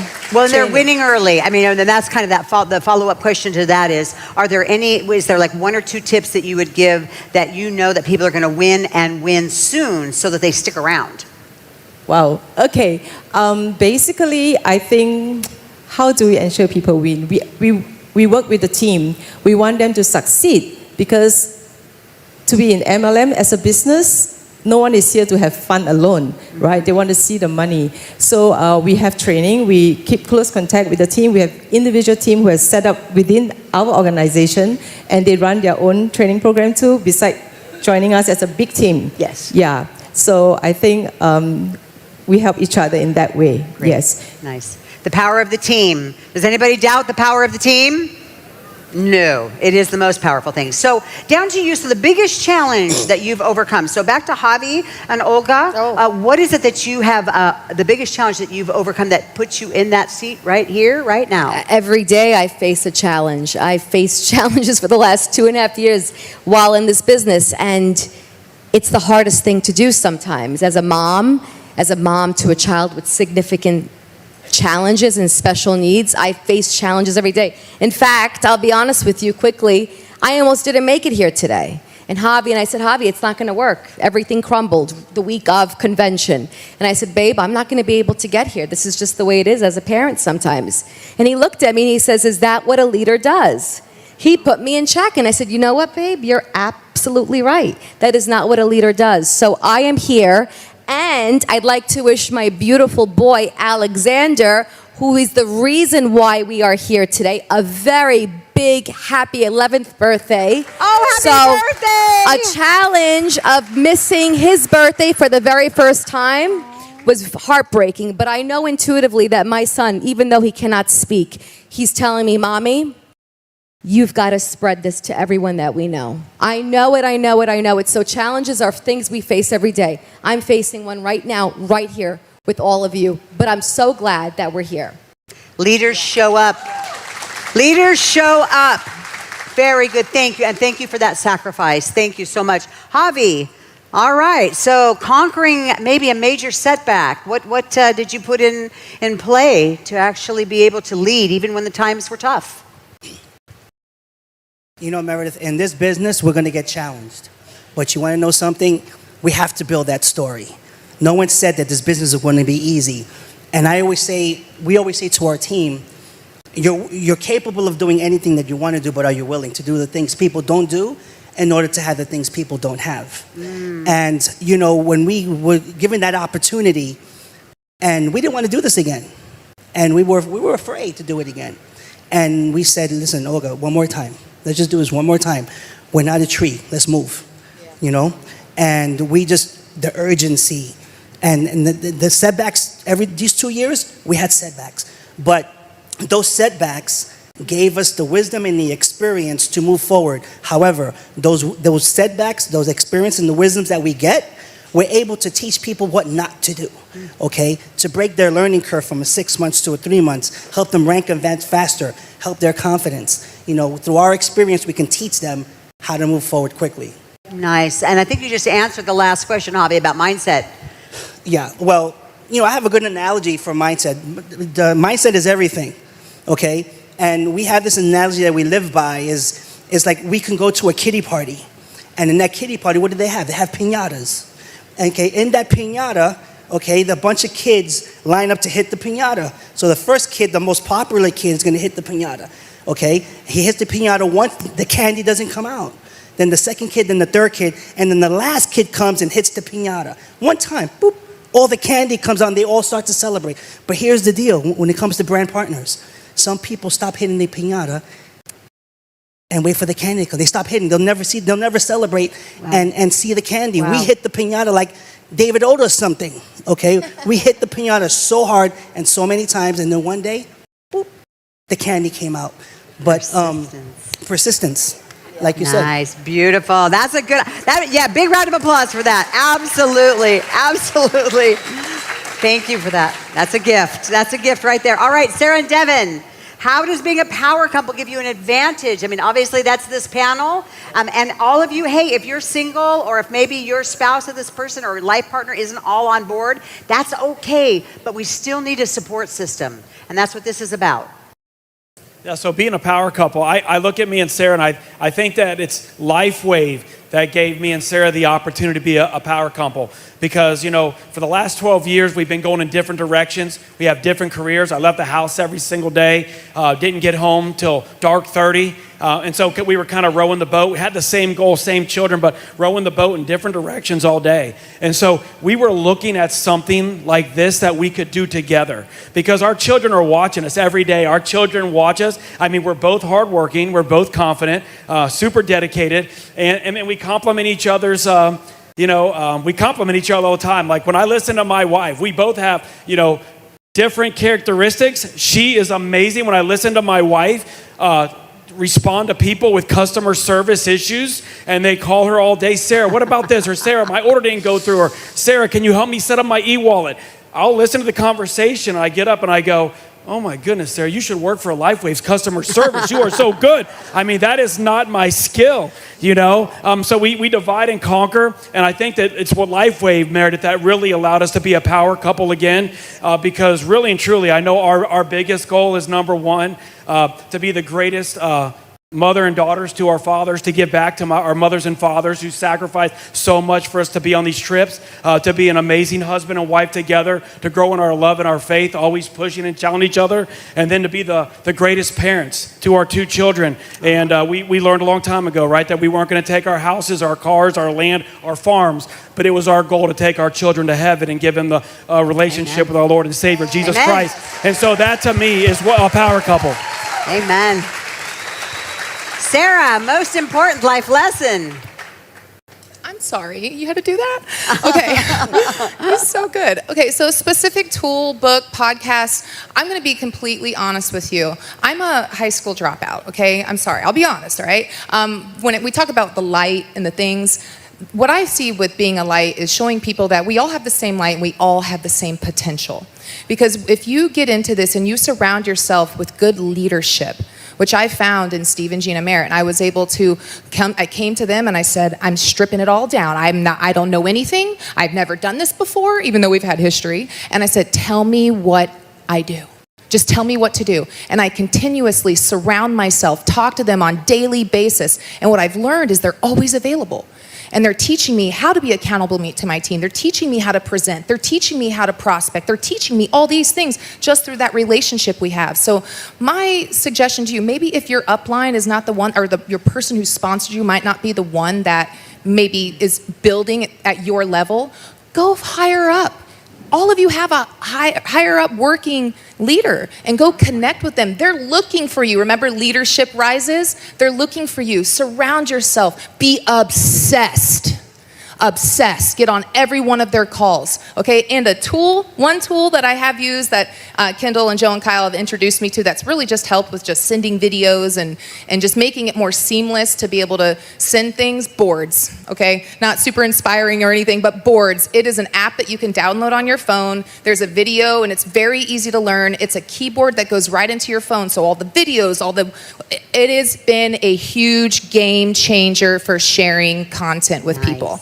So that would be one Very tool. good. All right, last and final question for you, Janet. If there was one thing you could tell this group right here to do when they leave this place on Sunday, what would it be? Okay, obviously, share the products, share the business opportunity, but I would say attend the convention.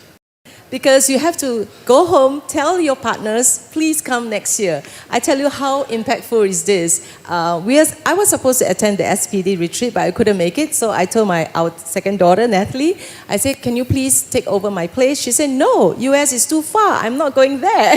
Yeah, I said, it's a free trip. Please go, And then she said, okay. And they are not in the business, of course, yeah.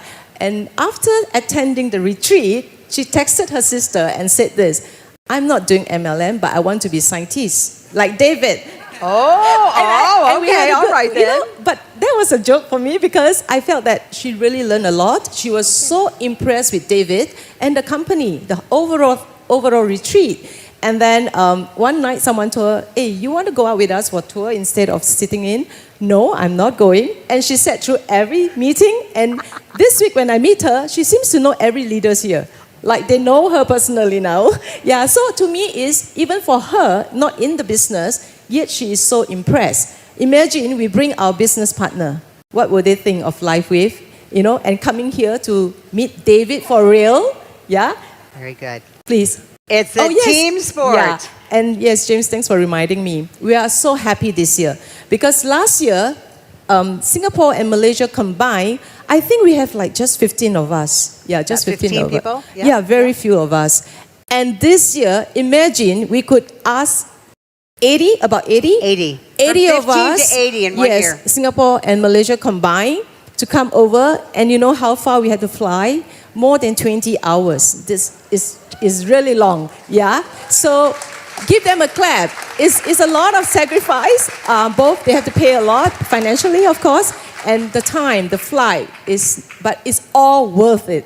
It's all worth it. Mindset. Yeah, it's mindset. Yes, last night was incredible, yeah? Very okay. good. Very Thank good. you. Thanks to our power couples. Make sure you ask them follow-up questions. All attend of the us. events. Thank you, team. Thank you. You're awesome and amazing. Meredith. Thank you we for having appreciate you. us. Couldn't do it without them.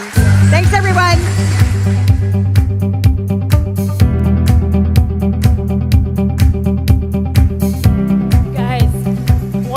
That you heard there is that people want what you have. They want your product. And one thing that differentiates Lifewave from other companies is that somehow, even with the rapid growth, they've never run out of product. They've never run out of stock. How is that possible, you may be asking? Well, just watch.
behind all of this says that the second best decision he ever made in his life was to join Lifewave 15 years ago.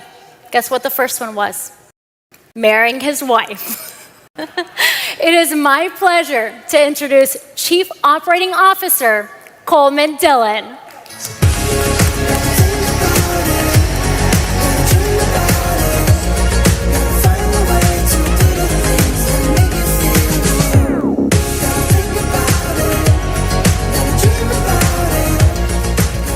Oh, fantastic. Hello, Lifewave.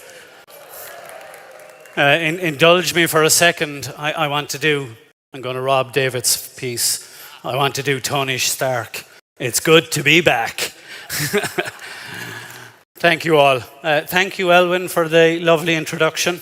I did say that last year. It's true. You've just got me thinking now that she said it. We're celebrating our 20 years of Lifewave, an anniversary, which is incredible. Congratulations, everybody. Next March, my wife and I actually celebrate our 25th wedding anniversary. So we had the conversation about 2 weeks ago that, we're going to be 25 years married next March. To which she turned around and said, yeah, I guess we're stuck with each other.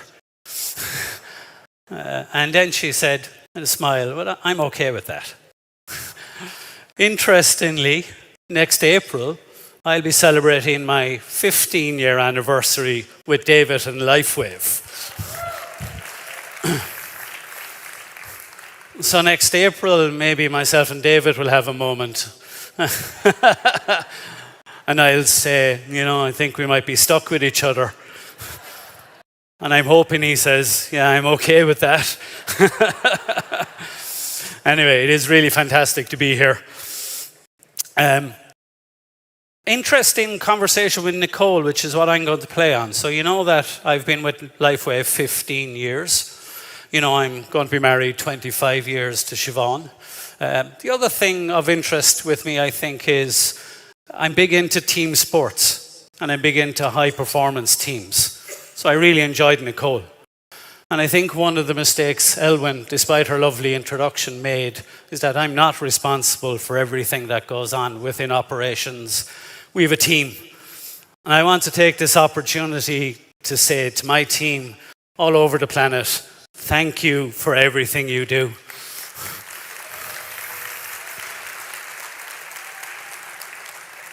We have 4 pillars: trustworthy, knowledgeable, caring, and sense of fun. And that's what's important to me. So our team that is behind the scenes, and everything is about team. The team that have put this together, Josh Dunn, Meredith, David, congratulations and thank you for everything you've done. Our team in APAC for everything you've done.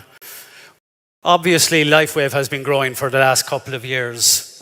The amount of brand partners here this year is incredible. But we've also been growing our staff to be able to grow the business. So to everybody who's joined Lifewave as an employee in the last 12 months, and there have been hundreds, I say welcome and thank you for everything you do for Lifewave.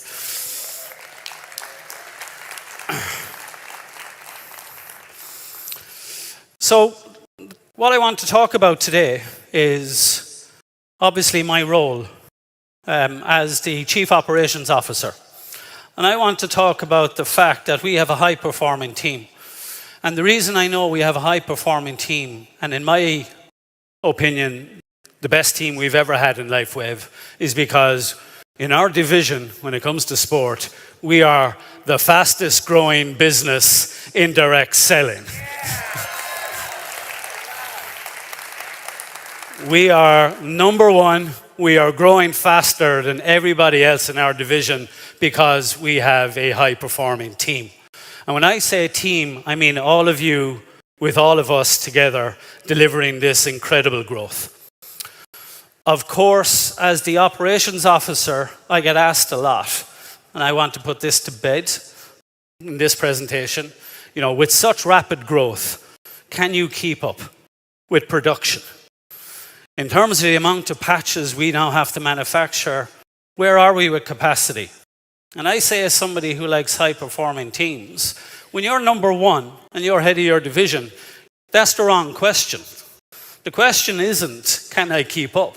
The question is, how far ahead am I? So when you're in the first position, you're planning to stay ahead and you're planning to be here. I want to talk about that a little. The second thing I want to talk about is standards. I love Nicole in terms of standards within the Air Force. In our company, in our operations, we're all about standards. ISO 13485 is the standard for manufacturing medical devices. We're independently certified to that. We have our businesses now in Malaysia and the Philippines that have just gotten certified to ISO 9001. Thank you sincerely for that. It's an incredible achievement. Standards are important if you're to be a high-performing team. Do you know any sports team in the world that don't set their own standards? Well, we set our standards to the international recognized standard. And standards do 4 things for us. They ensure that the customer comes first. They ensure that we measure and we manage. They ensure that we always have the philosophy of continuous improvement. And they always ensure we hit our targets. That's what standards do. They're values. Every team has their values. I want to show a little bit later. It's interesting, a video talking about how we treat the environment. It's interesting this morning listening to David. So we talk about lobsters, we talk about water, we talk about light. These are all things that come from Mother Earth. We have to look after our planet so that we can continue to do sustainable business. And technology is the secret. In terms of capacity, if I move on, I'm just going to throw a few numbers at you. I know everybody here can read. The first number is that there's a little glimmer and a little conversation being had in whispers that maybe in 2025 we're going to do $1 billion in sales.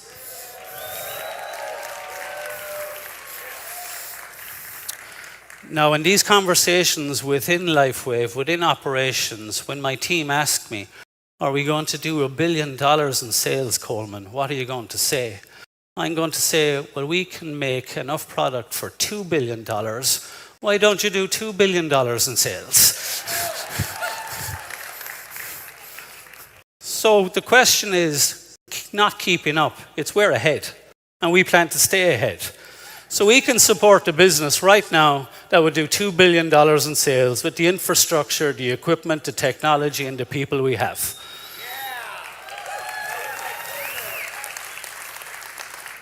So, push the envelope. Accept the challenge. We plan ahead. We're always planning. The next stage of my plan is to do an infrastructure that will get us to support a $4 billion business. How am I going to do that? Well, let me show you. Let me look at the new facility. Can we show them, please, on video?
Thank you. We are investing in new facilities. We are investing in new technology. This is all with an aim to bring into business in 2026 to be able to support $4 billion in sales. Why should you trust me? I hear. I'm trustworthy. How am I trustworthy? The best way to predict the future is look at the past. We've never been out of stock. You will never be out of stock.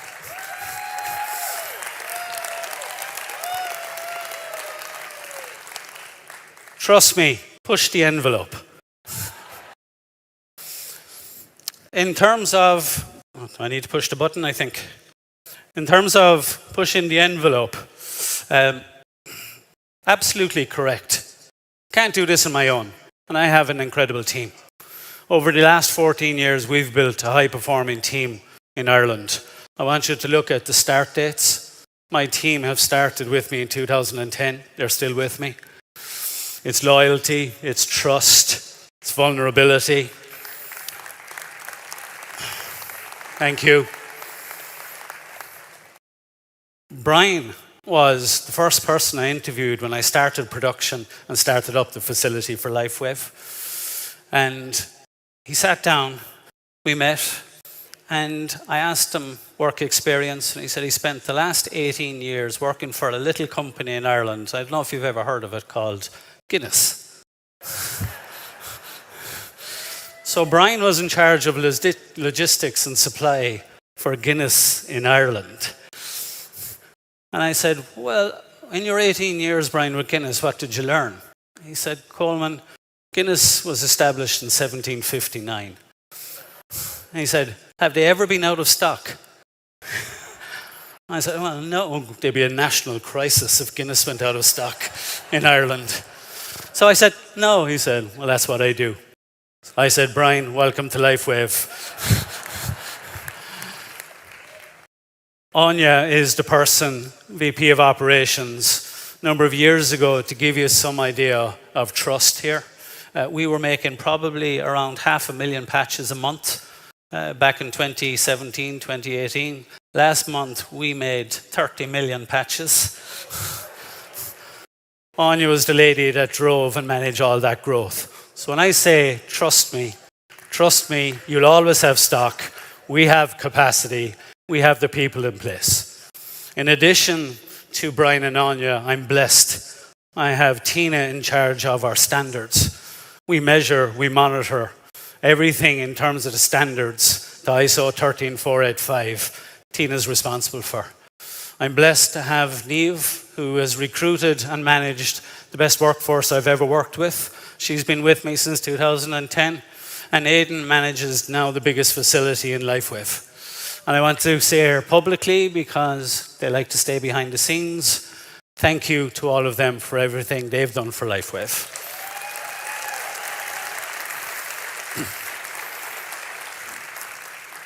Here's the thing about our team, and I think it was President Truman said this once upon a time. It's amazing what teams can do when nobody cares who gets the credit. And what I mean by that was listening to the stories about the Merritts being coaches and coaching and passing it on. Don't care who gets the credit. And that's amazing what you can achieve in a team when nobody cares who gets the credit. And we've achieved some things, and I just wanted to prove the fact that we do work to extremely high standards. I did make a promise last year when I was here. Made two promises, actually. One is you'd never be out of stock, and you haven't been, and you won't be. The second one is we need to look after the environment. Can I show the video, please, about how we look after the environment? Environmental management is crucial for our organization's sustainable success. By implementing eco-friendly practices, we not only reduce our carbon footprint, but also enhance our corporate reputation and operational efficiency.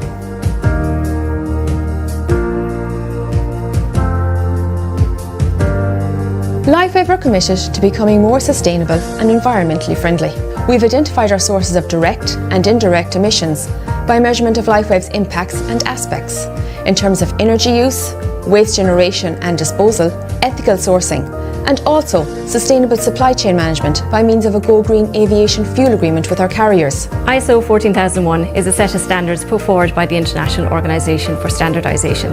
Its purpose is to clarify the best practices for organizations that wish to reduce their environmental footprint by adopting an effective environmental management system. Together, these are vital elements in defining Lifewave's roadmap to reduce our carbon footprint. At Lifewave, we have implemented a robust environmental management system to support these objectives. Responsible resource management leads to cost savings and innovation, creating a healthier workplace and community. Embracing environmental stewardship attracts eco-conscious brand partners and customers, fostering long-term growth and long-term relationships.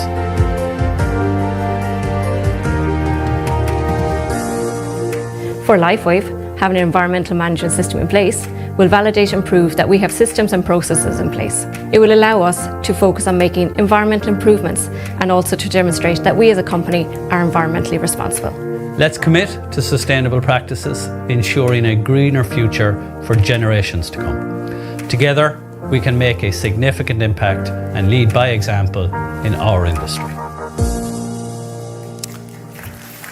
Thank you.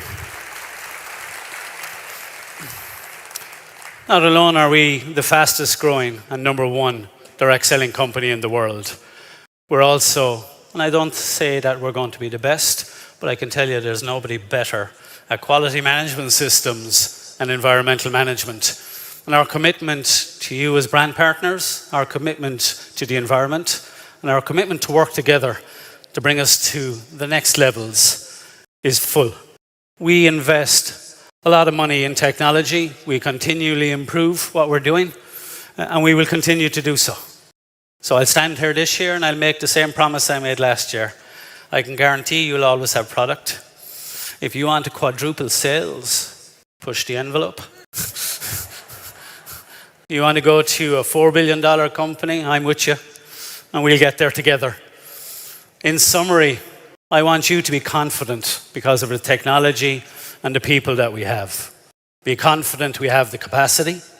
Be confident we have the technology. We're a technology company. Be confident because we have a track record and we talk about trust. I have never been out of stock. I'll never intend to be out of stock. Just remember the pint of Guinness. We have the right people and we have sustainable processes.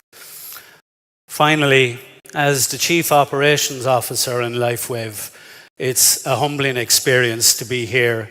It's also a humbling experience for me to travel the globe and meet all our employees. So I want to leave you on my words that I always leave our friends and our employees. Love God, work hard, take care of one another. Thank you, Lifewave, and enjoy your weekend.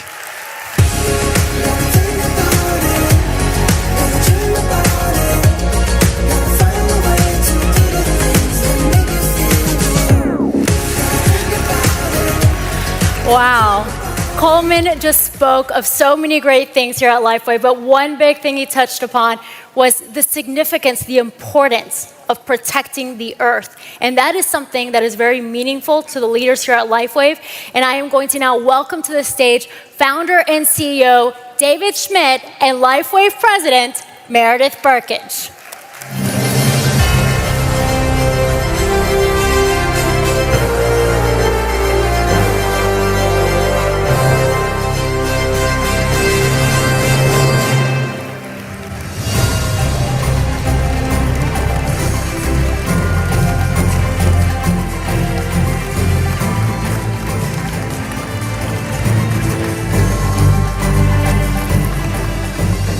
So, David, it's been almost 2 years since our first conversation.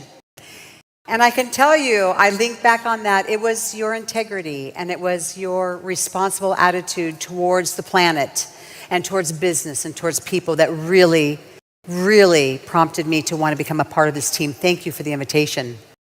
Thank you, Meredith. And we only have one planet to live on. It was created in purity and beauty. It's something we should be so grateful and thankful for.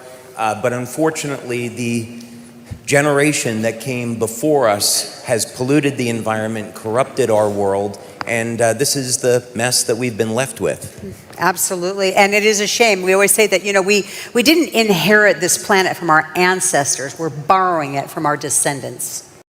Right? And so I think, David, for us at Lifewave, I love listening to Coleman and how he is taking responsible manufacturing and business processes to a whole nother level at Lifewave so that we can feel really good about representing responsible business on this planet. Absolutely. On one level, we can exercise prevention. So we can manufacture our products in a sustainable way, we can conduct our business in a sustainable way, but that's not going to solve the problem at hand. For that, we need additional technology and additional solutions if we want to have a clean planet to live in. And I think that, for culture, David, that it's really reflective of business practices, but also your innovation. Because if we look at what we are giving back to this planet, in addition to green initiatives, we also have things like your drone project and other ways, search and rescue, that we're participating in making the world a better place. Yeah, there's another good reason that we want to clean up the planet, and that's because of sushi. Yeah. Now, you may not know this, but one of the things that Meredith and I have in common is that we love sushi. Just about everyone in my family loves sushi. But I guarantee you, one thing that we don't like about sushi is that when it comes from the ocean, it's got microplastics in it. That's right. And now these microplastics have made its way into our bodies. So this is something that literally we all live with each day, and we have to solve this problem if we want a better planet today and into the future. Very good. And we obviously contribute to a lot of nonprofits. David, we had an opportunity last night to recognize our contributions over the years, David, and your generosity is something that is reflective of the hearts of the people as we give back again to disaster relief. I think of our recent contributions, 6 figures in helping out the tragedy that's happened on the East Coast to many families and homes. But when we look at now taking this to the other level of caring about and thank you, absolutely, thank you to all of you that have participated, that have shared, and that have helped in that cleanup. We know that their work is just beginning as they put their lives back together. But as we take a look at this next project, this is something that we're very, very conscientious of because it is about the water. And we know when we think about our oceans and we think of all of the oxygen that they produce for our planet, and we think about where all of our water comes from, these seas that are so polluted with trillions and trillions of tons, or at least pounds, of garbage and plastic. I think that's what really prompted you to take this next step, David, with this next company we want to highlight. Yeah, absolutely. So we're a global company. We're in over 80 countries, fastest growing company in the world. We're going to become a $1 billion company, and we're going to exceed that dramatically. So the question is, what type of social responsibility are we going to have? This can't be just about making money, and it isn't, because all of you are making such an incredible difference in the world today. But why not think bigger? Why not use our success to clean up our planet, clean up the oceans? That's why we've decided that we're going to partner with Ocean Cleanup. We're going to use our success to help empower this organization to rid our oceans of microplastics.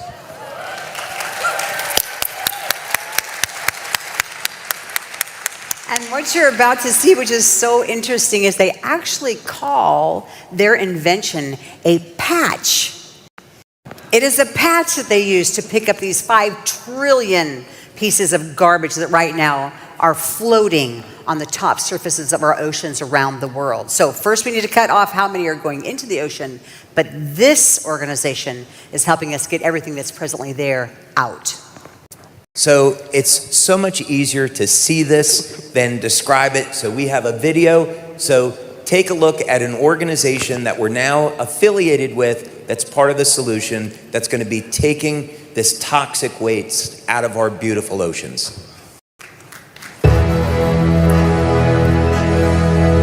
So at the Ocean Cleanup, our mission is to rid the world's oceans of plastic.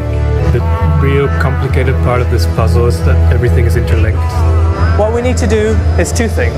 One, we need to clean up the legacy pollution. Two, we need to close the tap. Everyone's ready?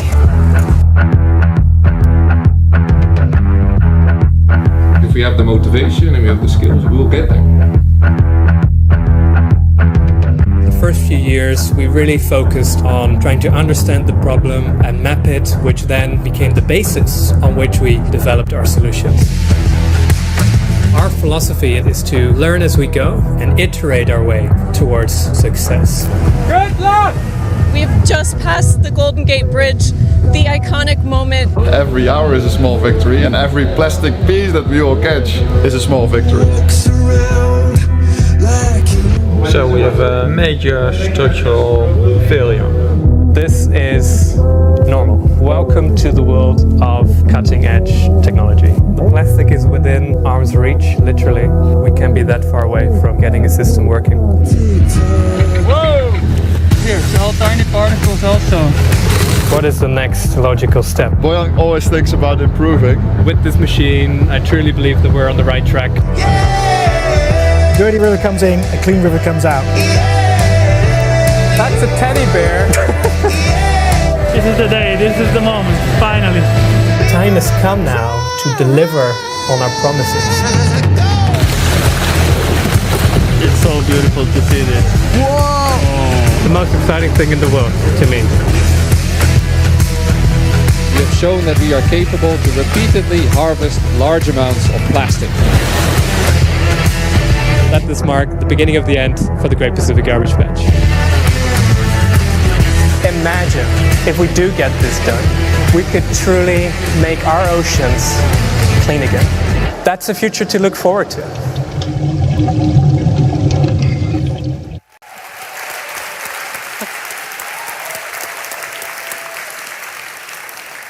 The next guest I'm going to present you with has overcome incredible challenges, and he has done so with grace, but also with grit. I'm going to present with you, all of you, the man who's come all the way from Japan, Elite Senior Presidential Director, Yuji Iwashita.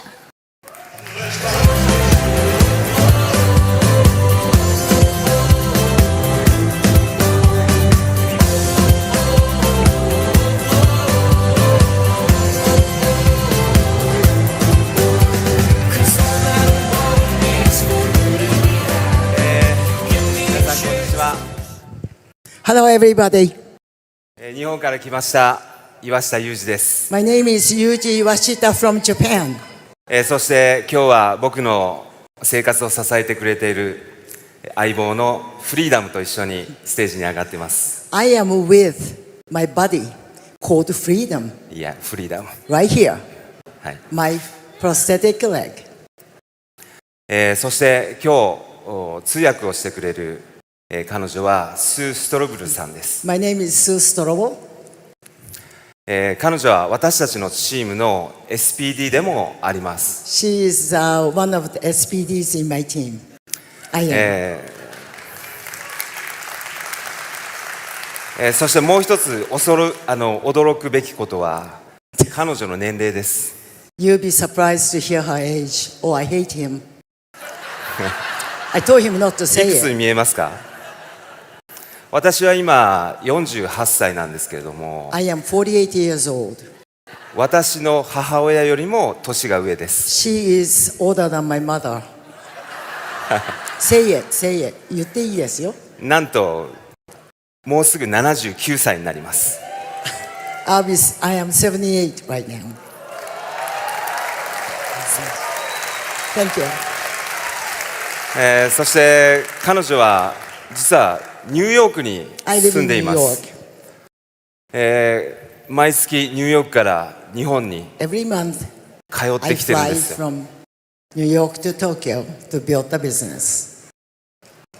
もう彼女の存在は私たちに一切の言い訳を Her 許 existence, さなくなります。 her work, does not allow me to give any excuses.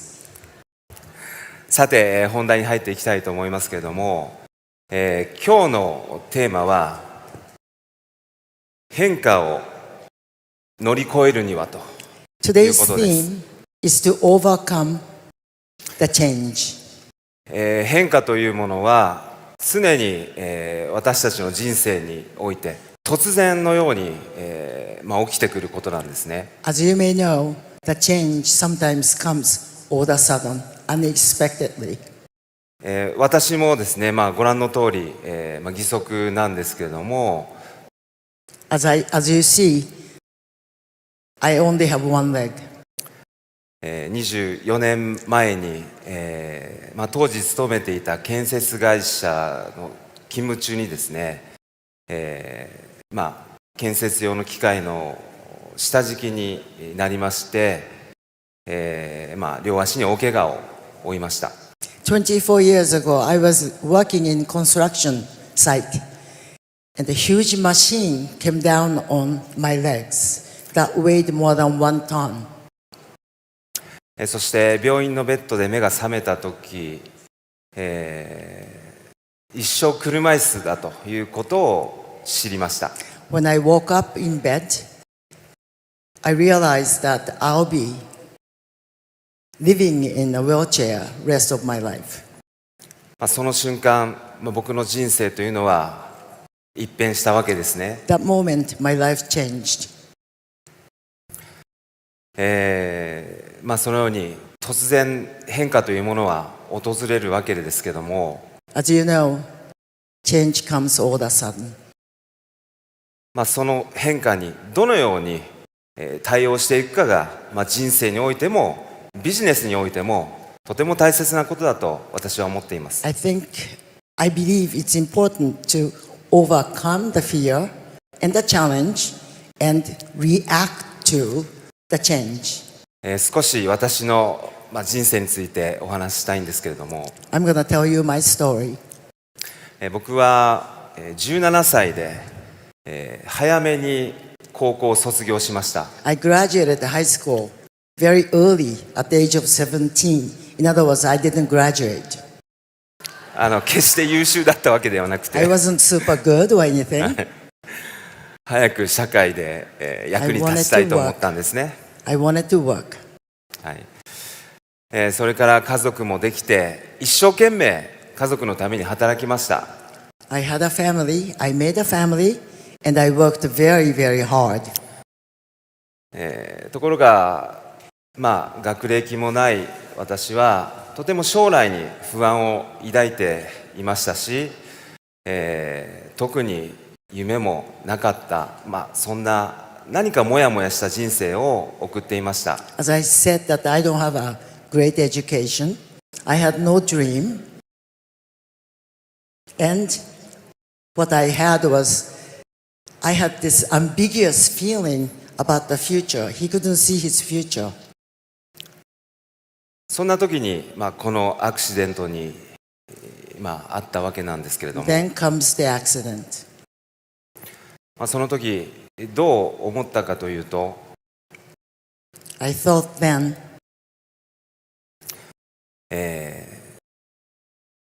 いろいろと言い訳をつけて、やりたいことをやらなかったことにとても後悔をしたことを覚えています。 I remember regretting the things that I was able to do when I had 2 legs, but I didn't. きっと人は死ぬ時にこんな風にやりたかったことを、やらなかったことを後悔して死ぬんだろうなって本当に思いました。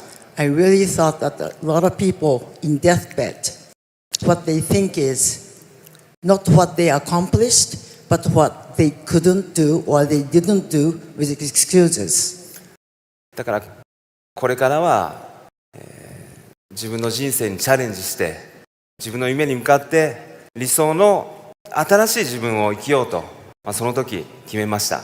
At that time, I made a commitment that I'm going to do my best to achieve my dreams. それからいろいろなビジネスを立ち上げたり、いろんな失敗をしました。I have tried many businesses. I had a failures, I had a little success. 借金もしたり、生活費がなくて自分の車や時計を売って生計を立てたこともありました。I was in deep debt. I had to sell my car. I had to sell my watches to support my family. でも諦めなかったのは自分の理想の夢、人生というものが明確にあったからなんです。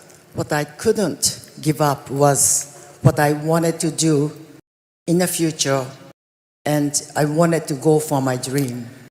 そして4年前、この素晴らしいライフウェーブに出会うことができました。Then 4 years ago, I saw this opportunity from Lifewave. そして登録して6ヶ月で SBD になることができ、チームからは12名の SBD、そして3組のエリート SBD が誕生しました。I became SPD. I have 12 SPDs in my team. I have 3 elite SPDs also in my team. 本当に信じられない結果が、もたらされました。I can't still believe the result of this. でもこのビジネスを通じて何より、素晴らしいなと感じていることは、やはり共に夢を目指しているこの仲間たちの存在です。Through this business, look at my friends, my team. This is what I have. 私たちはこのチームでこのビジネスを行っています。This is the team that we work together, support each other, run for our dream. 今日この場に立てているということは本当にチームの彼らのおかげなんです。The reason I'm up here on the stage is because of my team, not myself. 彼らの存在というのは僕の人生にとって本当に大きな宝になっています。They are my treasure. プライベートでもスキーを楽しんだり、息子とセドナに、ハイキングに行ったり、I can now ski. I can swim. エイ I と can go 一緒 to に泳いだ Sedona, り、 climb up the mountains.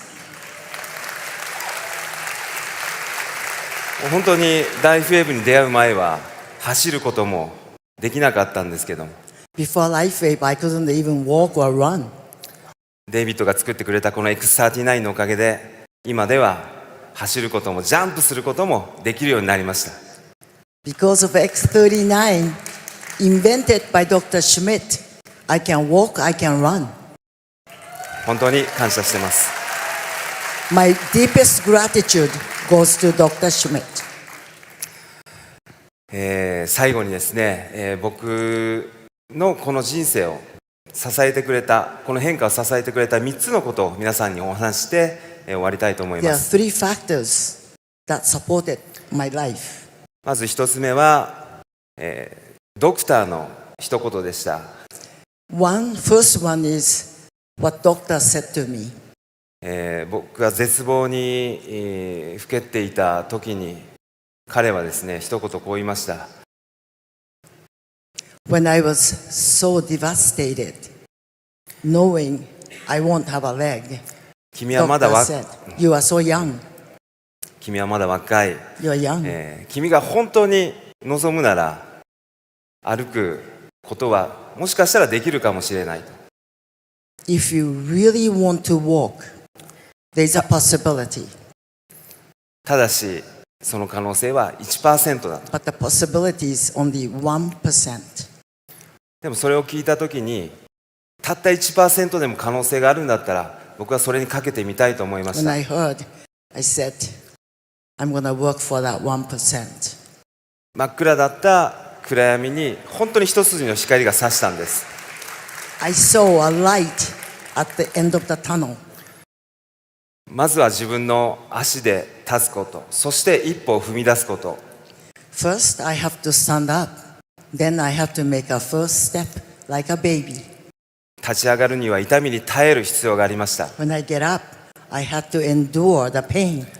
一歩を踏み出すには勇気が必要でした。 To make the first step, I needed the courage. くじけそうになったことももちろんあります。 When I almost gave up, でもそんな時に、もう一つの光があったんですね。 there was a light then.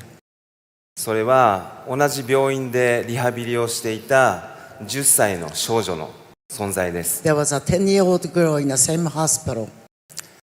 彼女は事故で片足を失って、リハビリに通ってきてました。 She lost her leg through the accident and she was coming to the hospital for rehabilitation.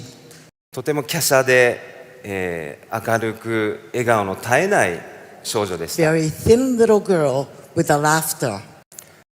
でも彼女は常に大きな変化と立ち向かう必要があったんです。 She had to face the challenge and the change. それは彼女はまだ10歳です。体はどんどん成長していっています。 10-year-old girl is different from him.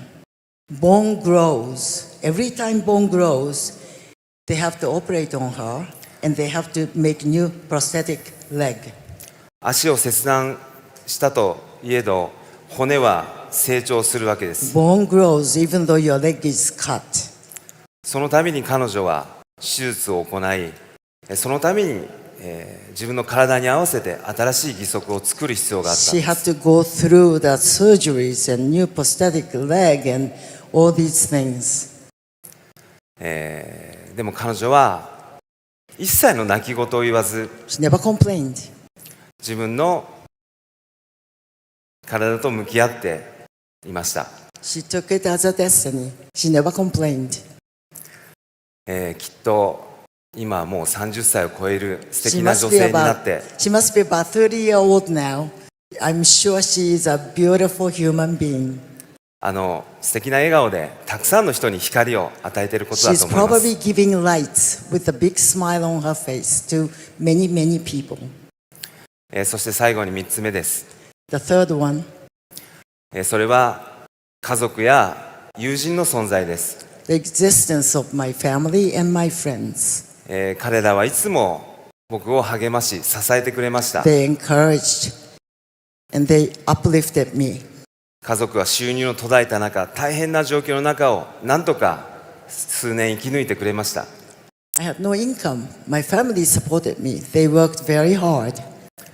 そして友人たちは夜中に病院から連れ出してお酒を飲ませてくれました。 My friends came to the hospital and took me out for drinking. 人はそうやって誰かに支えられて生きていくんです。 We are all being supported by people around you.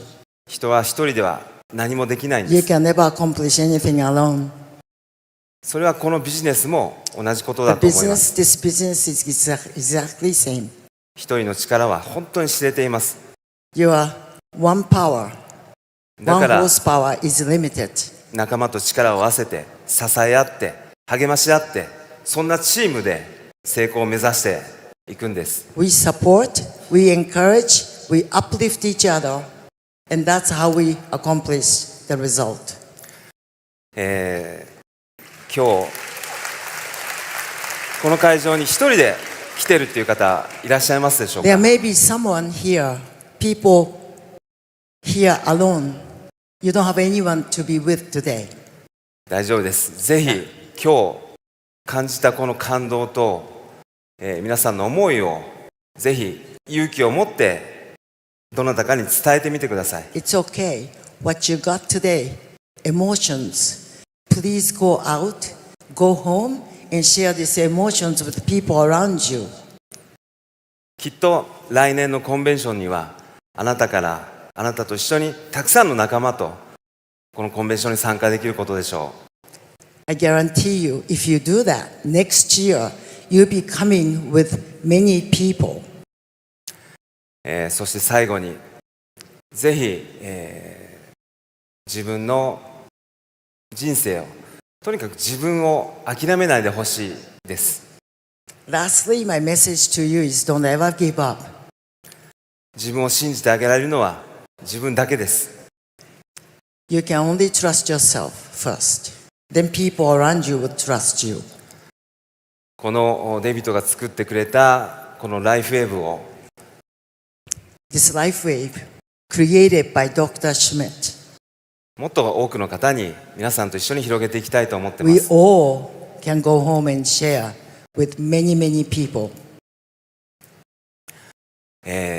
最後になりますけれども、本当に、今日はありがとうございます。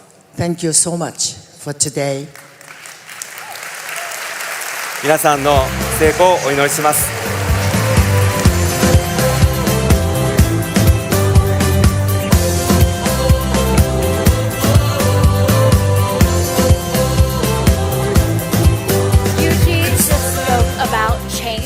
He spoke about embracing change and being of service to one another. The next two men that I'm about to present onto stage are doing just that. They're helping people live younger, live longer, and live well. Please help me welcome to stage Jim Caldwell and Geraldo Durelli.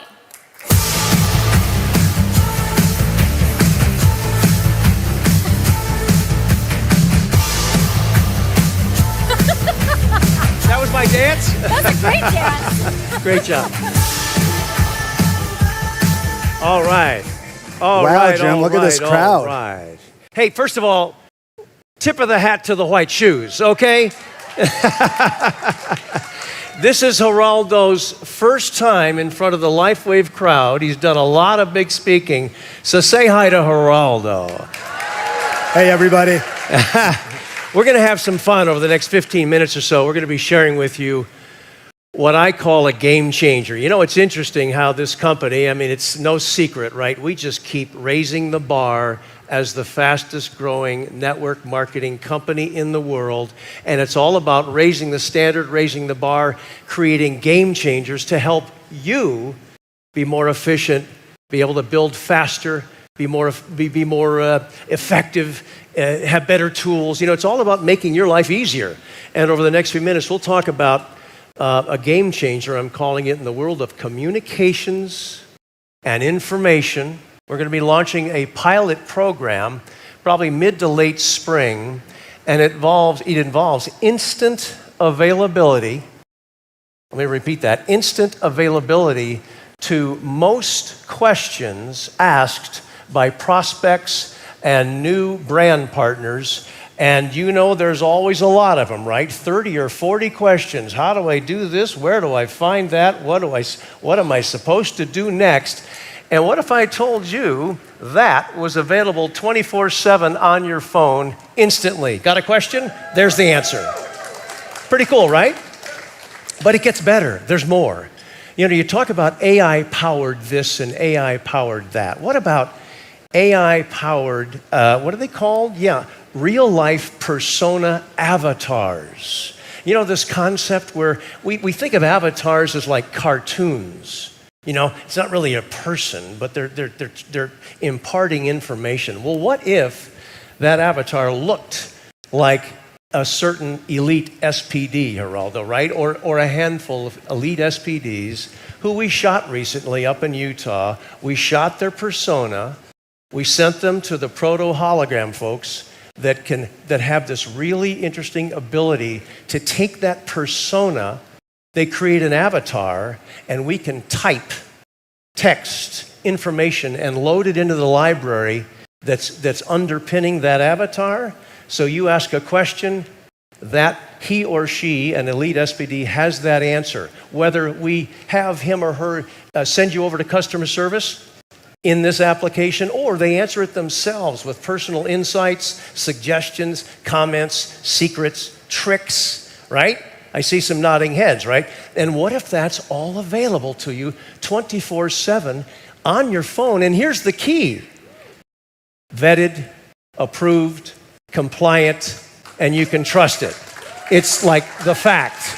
It becomes the holy grail of information and you have access to it all the time. I'm going to get this thing fired up. Geraldo, I know you got a couple questions to ask. No, absolutely. Well, first of all, Jim, thanks for that lovely introduction. You're Not welcome. only is it my debut here at a global conference, but yesterday was actually a special day for me. I celebrated my first 18 months since joining the Lifewave corporate team yesterday. And you know, being a part of the corporate team and seeing all this incredible growth we've experienced is truly remarkable, being able to experience that all together. And David mentioned it earlier. With all this growth, we are now the fastest growing company in the industry. And we're going to show you why I believe we are on track to continue on that path. And as we get started, I know there's a few questions that all of you are getting from your new brand partners, right? So when you get lots of questions, as Steve Merritt just said, with these new questions that you're getting, your brand partners maybe don't have that support, right? They need that answer as quickly as they can. And can you answer every single question?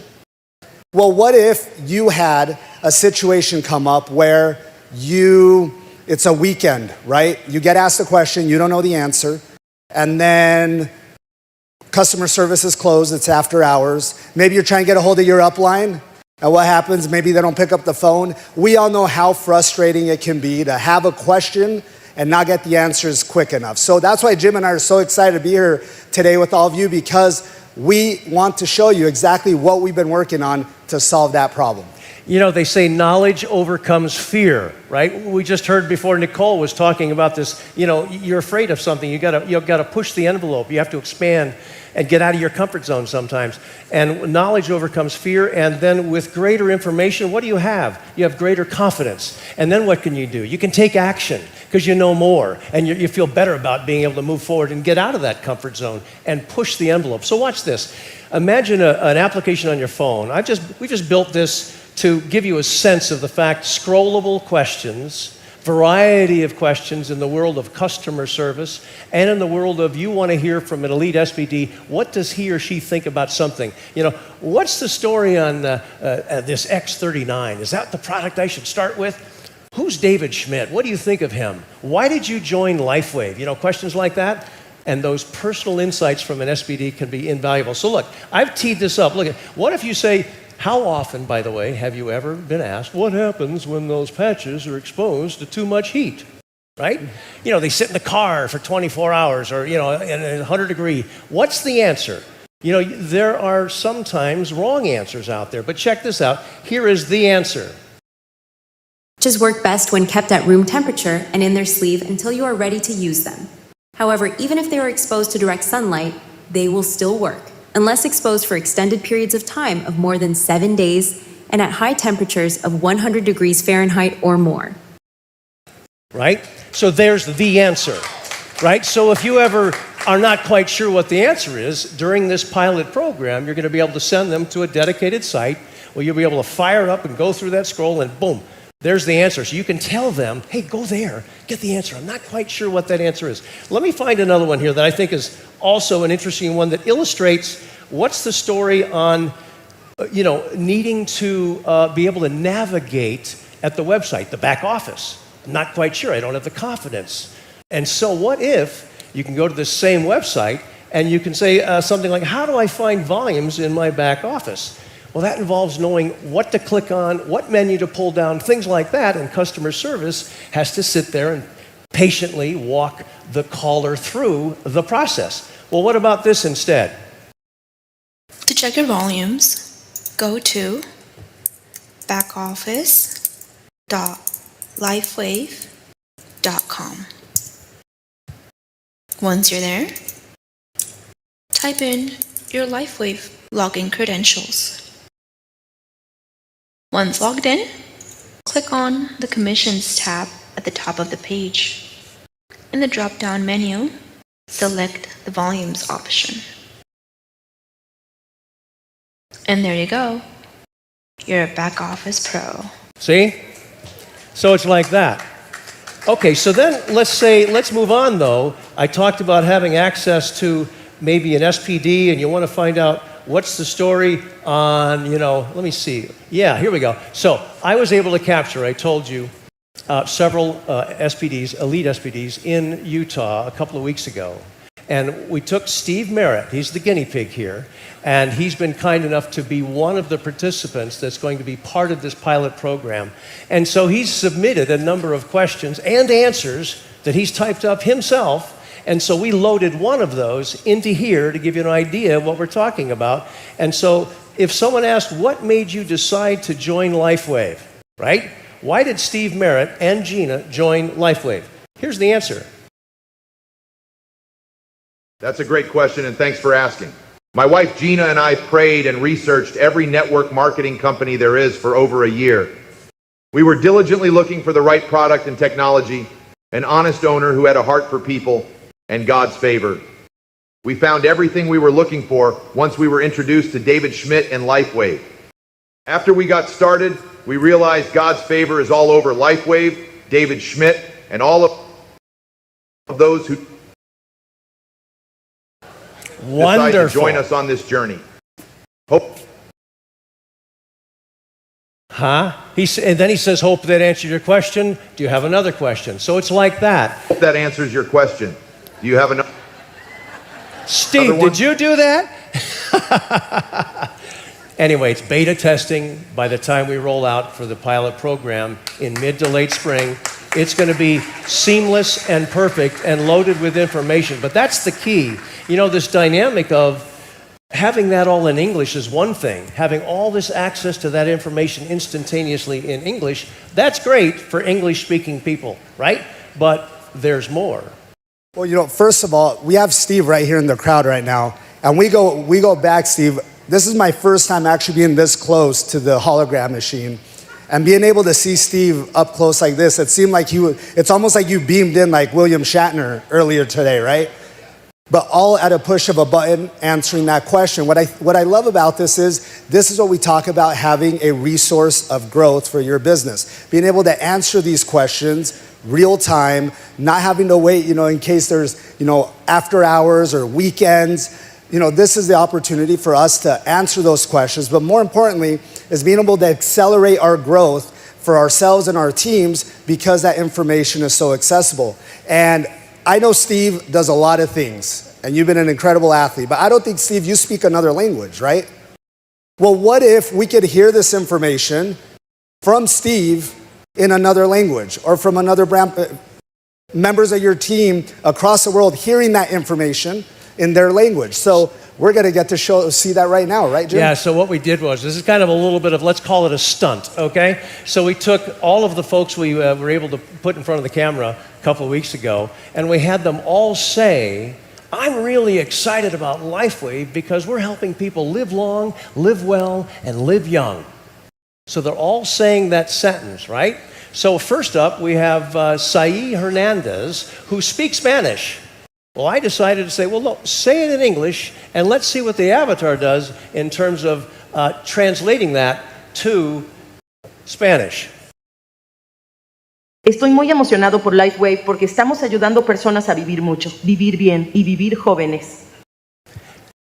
Now, she said that in English, but that was just translated right into Spanish. Well, I think we should take it to the other side of the world here, Jim. Yes, we should. And we've got Dr. Stacy Holweger. We're going to get to listen to this in Chinese. 我对生命之道感到非常兴奋，因为我们正在帮助人们活得更长、更好和更年轻。Right? I mean, let's face it, what is AI doing? It's somehow taking that area of the mouth and making it look like it's actually saying those words. It's ridiculously realistic. All right, so who's up next? Let me make sure I know who I'm going to be introducing here, so I say this right. Let's see. Oh, yeah, Mike Hernandez now. Hey, Mike, you're in the room. Did you know you speak Polish? Jestem bardzo podekscytowany Lifewave, ponieważ pomagamy ludziom żyć długo, zdrowo i młodo. Right? Now, this next one, I think, is a kick in the head. Yeah, I love this one. So, Roy Sergiorno, I don't know where you're at right now, but did you know that you speak French? Je suis enthousiaste à propos de Lifewave parce que nous aidons les gens à vivre longtemps, à bien vivre et à rester jeunes. And of course, David Jumper, who's got a massive organization in Japan. And we've talked about this. At some point, wouldn't it be cool if the interface on the phone is entirely in Japanese? There are all these answers in Japanese, and there's David Jumper speaking in Japanese, all of the answers that he has to impart to the folks in Japan. That's what we're talking about here.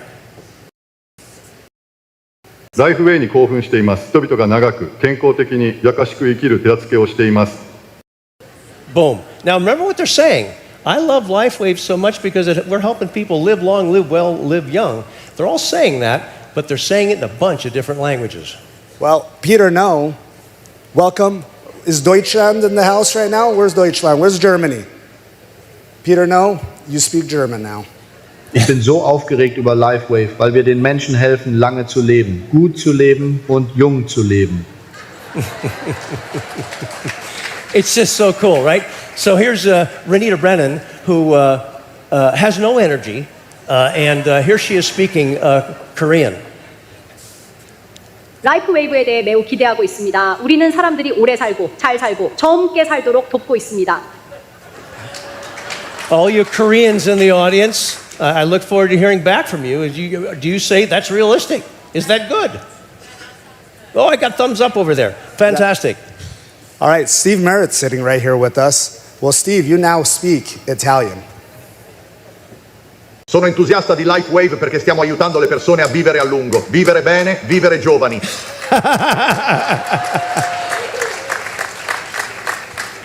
Steve, are you impressed? Yes. He's nodding his head. Yes, he is. Okay, perfect. And Romania, Lisa Wu from Taiwan, right? She's unbelievable elite SPD. She now speaks Romanian. Sunt foarte entuziasmați de LED, deoarece noi ajutăm oamenii să trăiască bine, să trăiască mai mult și să trăiască mai tineri. Incredible. Now this next one, interesting. I'm sure some of you know Mr. Ichikawa, Yumi Ichikawa, in from Japan, massive organization in Japan. Big reason why Japan took off like a rocket ship when X-39 was launched. Doesn't speak much English, if at all. But now, and he kind of played with the sentence a little bit, as you'll see, but my goodness, listen to Mr. Ichikawa speaking English. What is wonderful about Lifewave is that it can provide everyone with a healthier and longer happiness. A longer and healthier happiness for Mr. Ichikawa. Who's next? Well, we've heard from a lot of our elite SPDs, but yes. Why don't we hear from none other than our president, Meredith Burkich, speaking in Thai. Meredith, if you're listening, here you go. ฉันรู้สึกตื่นเต้นมากเกี่ยวกับ Lifewave เพราะเราได้ช่วยให้ผู้คนมีชีวิตที่ยืนยาวมีชีวิตที่ดีและมีชีวิตที่อ่อนเยาว์ So there you go. So the concept, right? Kind of cool. You know, we've all heard of the concept of information haves and information have-nots. Which would you rather be?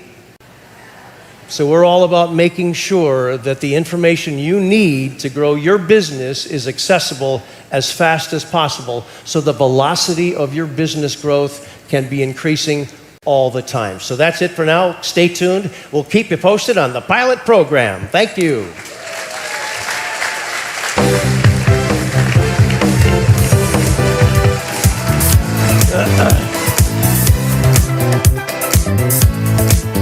Machines. Why didn't they use me? Jim, come on. I need to speak Thai too. Okay, that technology is going to be so helpful to the next three people that I'm going to present onto stage. They are already taking Lifewave across the globe. Please help me welcome VP EMEA Claudia Hartnick, VP APEC Dr. Edward Chu, and the GM US and Canada, Garrett Johnson. Woo!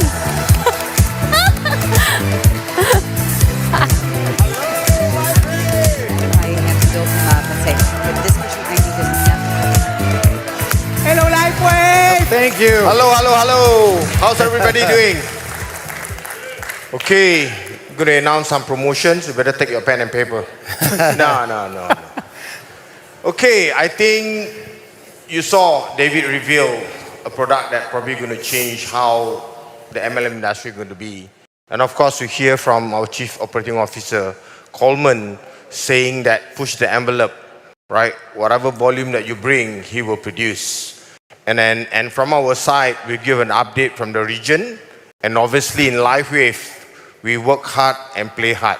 So in this session, we'll be revealing the next destinations for all the 3 region incentive trip for 2024, 2025. You got it. Who's excited?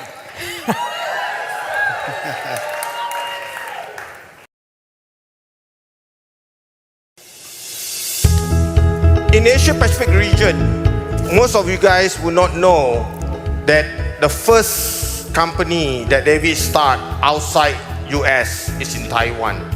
It started with a mere size of just 2,000 square feet. Today, fast forward 17 years, we have more than 1,000 square feet facilities to support all our brand partners with a 7 corporate office and 3 strong third-party logistics to reach the products to you guys each time you order. 17 years ago, we started with just 5 corporate staff. Today, we got more than 150 corporate staff across the 7 offices to work with everyone in Asia Pacific region. From 1 brand partner, today we got close to 500,000 brand partners in Lifewave in Asia Pacific region.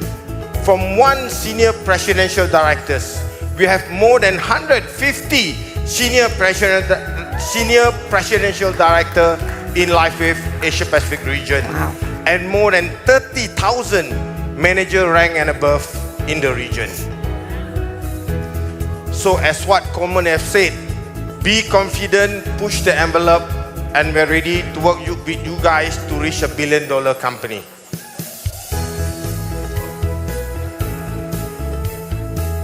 So now I pass to Claudia to give an update on Europe. Thank you. South Africa. So, before I start, I need to start with an apology. Yesterday, during the Parade of Nations, we missed a country. Now, missing a country is bad enough, but if that country is one of your top 3 countries in a region, it is horrendous. So help me welcome that one country that we have missed, and that is Poland. Welcome to Dallas. Poland. Welcome to this conference. And to those over 50 brand partners from Poland that are here today, from the bottom of my heart, Vedówka. So, Europe, it is so fantastic to be standing here and be able to talk about the growth that Europe has. And when I say Europe, it is always Europe, Middle East, and Africa. So that would always include the 47 nations that we have in Europe. We have Israel and we have South Africa. So take a look at this. I mean, between early 2023 and year to date, we are almost 1.5 times the sales volume that we were doing in early 2023. Year to date, that's an increase of 80%. Now, who's good in mathematics? 80% is so short of 100. That's doubling the business in only 9 months. So I am incredibly proud being here today because this is not us. This is you. It is your hard work. And for that, we are incredibly grateful. So thank you so much. A few details on who these countries with this incredible growth are is Israel. 650%. Israel, give a round of applause to Israel. And let me mention this. For all the other countries in this world, there are no excuses. 650% for Israel, a country that is at war right now. No excuses. South Africa, where are my South Africans? 330%. Wow. The same, where are the Portuguese in the room? Portugal, 330%. Poland, and you see why it's so horrendous to haven't forgotten them? Poland is a country that has been in the Lifewave business for 20 years now. 210% increase. So nobody's going to tell me that after 20 years, you cannot still increase your business. Romania, similar, 170%. Wow. UK, 140. Thank you for everyone who's doing the business in UK. Switzerland, 60%. Germany, 30%. France, 15%. Italy, 10%. So what am I trying to tell you here? No country, these are all over double-digit growth in Europe. So proud to be part of your team. Thank you so much. And I will not forget, the number one ranked country still is Germany, followed very closely, as you can see, by Poland, South Africa, Portugal, Italy. So in the next month, I am really curious to see how this country share will evolve, because it is evolving by the minute, by the day, by the week. So we in Europe, we try to communicate as timely as possible with all our brand partners, and we have two channels that we use for this. One is our Facebook Europe Lifewave Business Builder. This is the QR code. So whoever is interested in knowing what's going on in our region, please sign up to this Facebook group. It's where we share whatever information we have for you. The same, we have a WhatsApp channel that is Lifewave Europe on WhatsApp.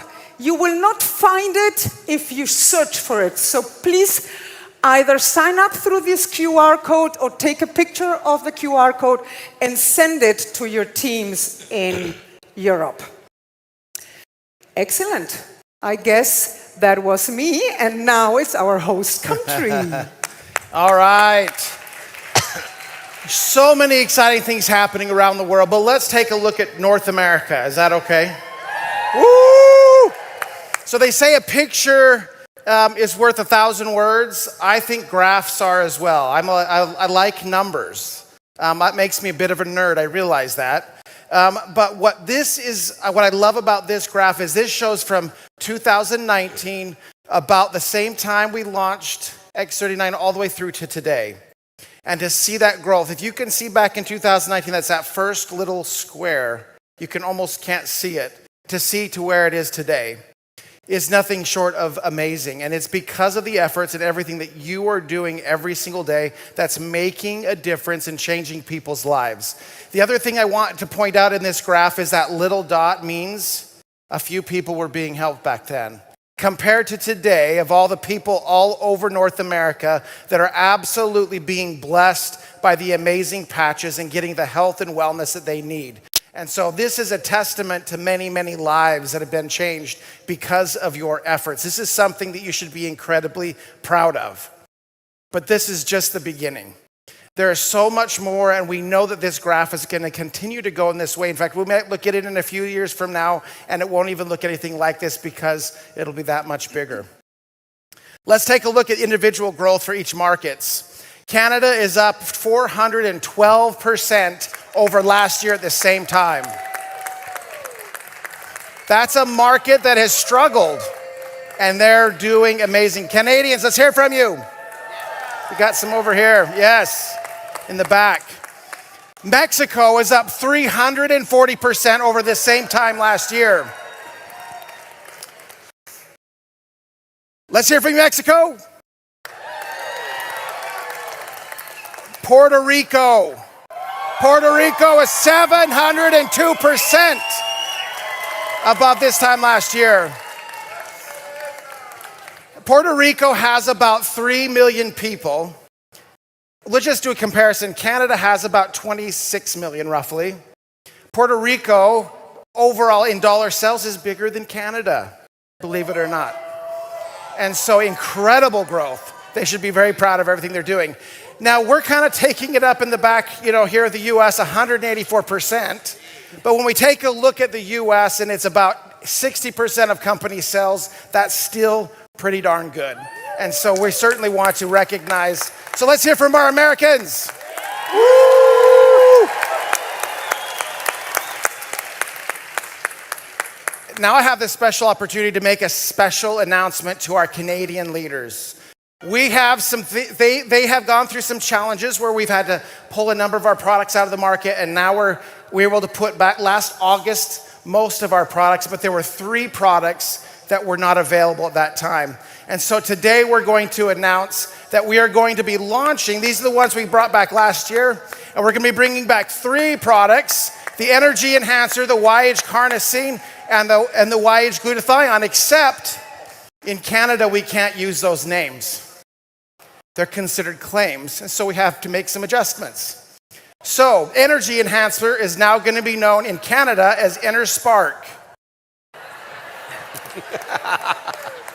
That's our marketing team's done a great job, but it certainly gets the message out there that it certainly will help build energy. Carnosine is now YH Advance. And Glutathione is now YH Renew. So these 3 products are going back into Canada, and they're going to be available for purchase starting on October 21st, next Monday. Woo! Which we are thrilled about. We are also going to be doing a roadshow in 2 weeks. Take a quick picture of these if you want to go along, but this is going to be an opportunity for us to roll out these products in Canada a week after the launch, and so we are so excited to be able to spend that time with our Canadian family.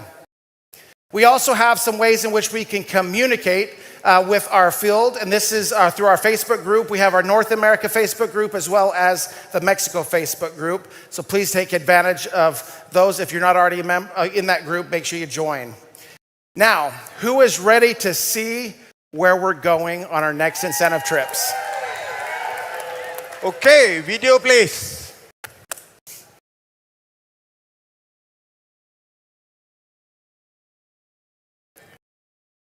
Roll the video.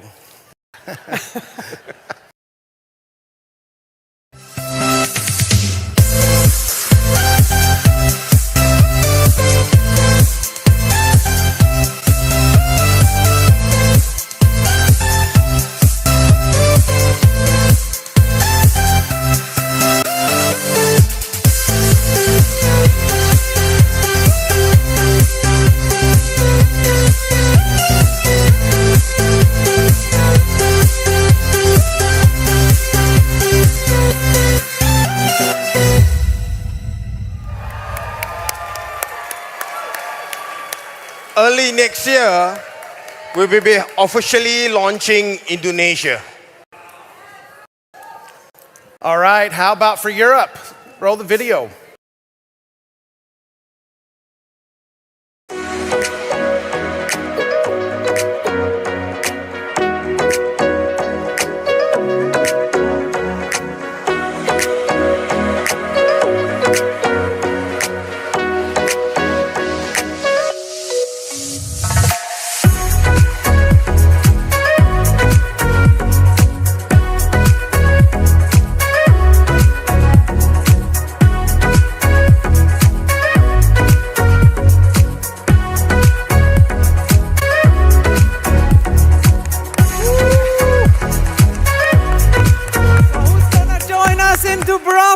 Dubrovnik.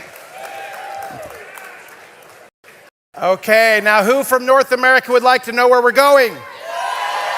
Let's roll the video. Wow.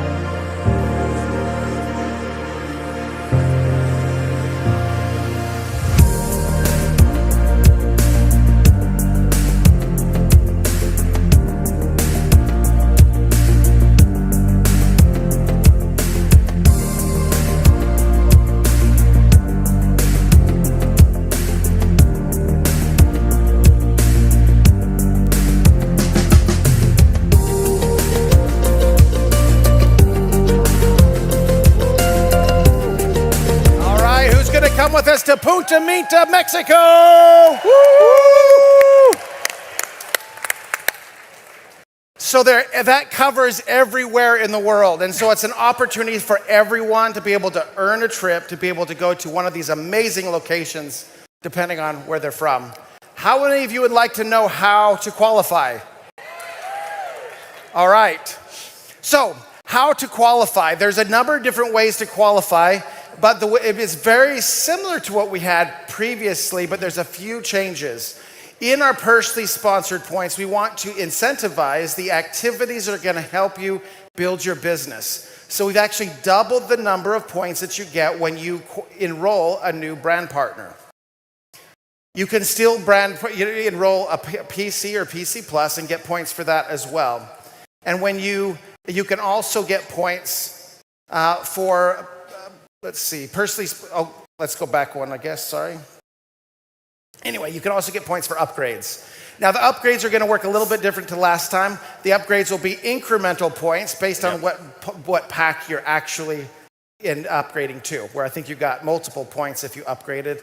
And so that's been adjusted a little bit this time. But another thing that we changed in this one is the number of points that you get for rank advancing. When you personally rank advance to manager, you get 10 points. Last time, it was 2 points. 2 points. So, to be able to get a little bit more exciting, a little bit more, for those who are rank advancing, we added more points. But it also means that a senior presidential director gets 50 points. And so that's going to be really big. So in order to qualify, for a person to qualify for this, you need to have 100 points for 2 people to go with 1 flight, and 140 points with 2 people for 2 flights. And so for a senior presidential director, you're already 50 points is halfway there. So we're really incentivizing rank advancements to be able to help get there. Now, if you help a member of your team rank advance, you can see here as well, there's a way that you can help do that. Rank maintenance is also another way you can earn points, where for every month, or every week I should say, that you maintain your rank, and it's the rank based off of when you started. So if you start the period and you're a manager, as a manager, and you maintain manager or above the whole time, you'll get points for each week. And so that's another way to be able to earn points to qualify for the incentive trip. Does that sound doable? Who is going to go for it? Okay. Awesome. Thank you. See you in Bali. See you in Dubrovnik. And see you in Punta Mita, Mexico. Now, it's our pleasure to bring out our managers, our sales managers from around the world to be able to start us off on some of our most exciting part of this event, which is our incentive or recognition. So help bring out all of our sales managers from around the world.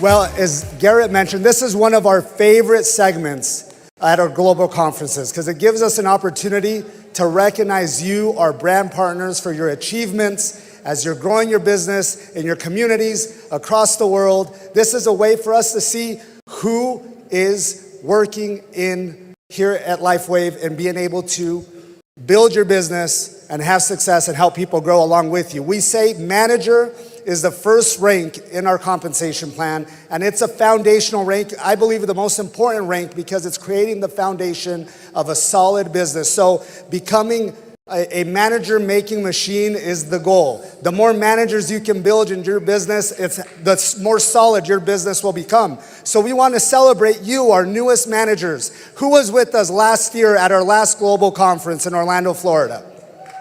Okay? From last year, from September 18th, 2023 to September 15th, 2024, we want to recognize you, our newest managers that rank advanced to the rank and manager in that time period. So if you're a new manager that rank advanced between September 18th of last year and September 15th of this year, we want you to get on your feet. We want to see who you are, and we want to recognize you for your achievements. Look at all those managers. And I keep seeing them standing up.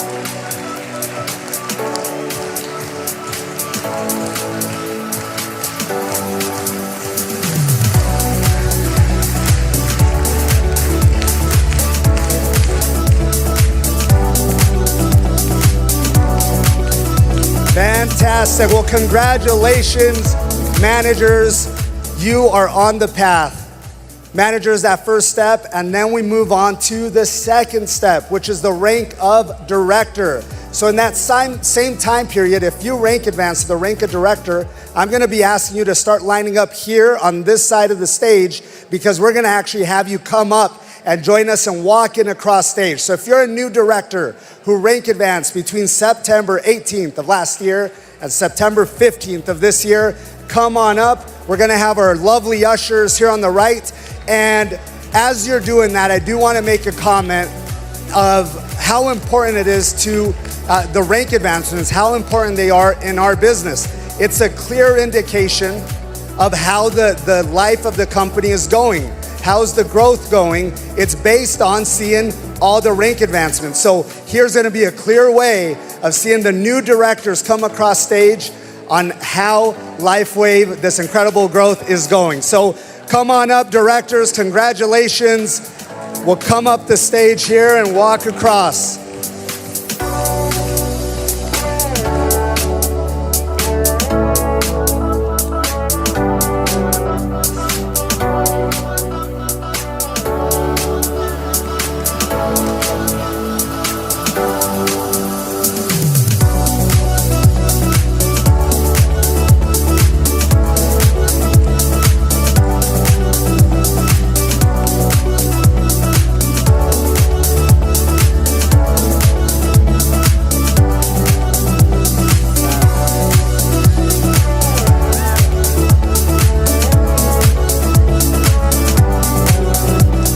Directors from all over the world. I'm seeing all these nationalities.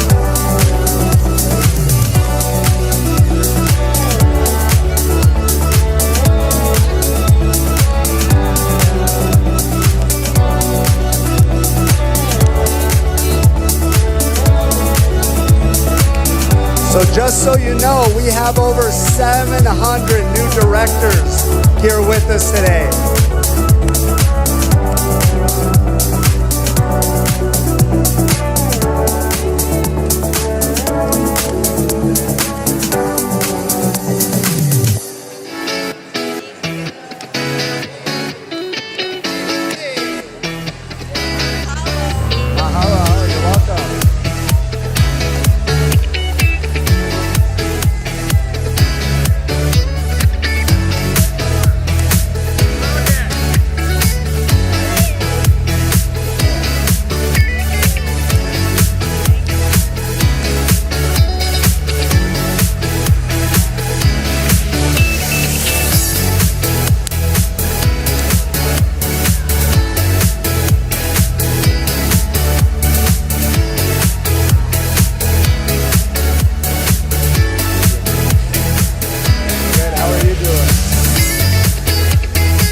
Make sure if you're over in the overflow room and you're a new director, you can come over on this end.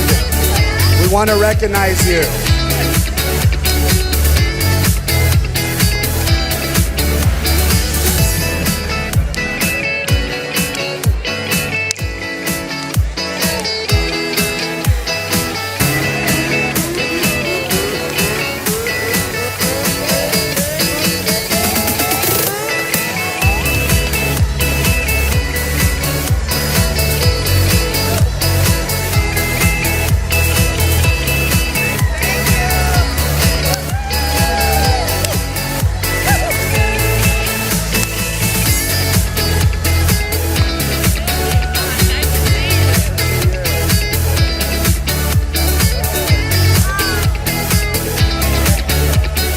Let's wave those flags.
is absolutely amazing. How many new directors in just 1 year?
Wow.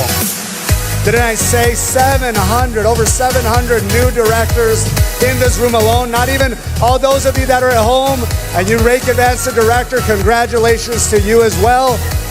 But wow, all these new managers, new directors, congratulations to all of you. I do want to make one important announcement for our new senior directors and our new executive directors. We have an award for you that we want to give you a little bit later, but specifically, we have an awards room coming up where you're going to be able to pick up an award for when you come up on stage. So we want to make sure you go over by the registration area. You're going to find the awards section. You're going to go over there and grab your award today, and then tomorrow you have that available to you to pick it up, and then you'll be able to, when you come across stage tomorrow, you can have that award with you. So, sorry. Oh, it's executive and presidential. Excuse me. Can we give a round of applause to Amber, our director of recognition, for reminding me that? Thank you, Amber. So it's actually our executive and presidential brand partners. We have the awards for you right next to registration. Through the Peacock Terrace, you'll be able to find that here today and tomorrow before recognition. So make sure you go and do that, and we will see you a little bit later for future recognition. Thank you so much, everybody.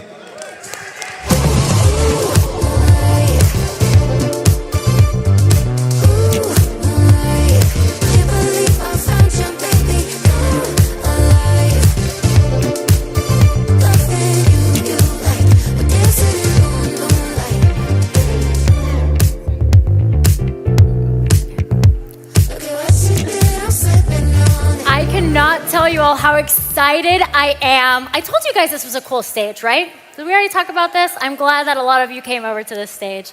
It is more of an intimate setting, and it feels like I'm actually talking to you all, and I can see your faces, which is great. So one of the things that I love about learning of Lifewave is the Be the Light motto. It means so much to this company, and the next duo that I'm going to present came all the way from Denmark. They are the Paradigm Duo, and they have a special one-of-a-kind. I see the flag. Yes, Denmark. Woo!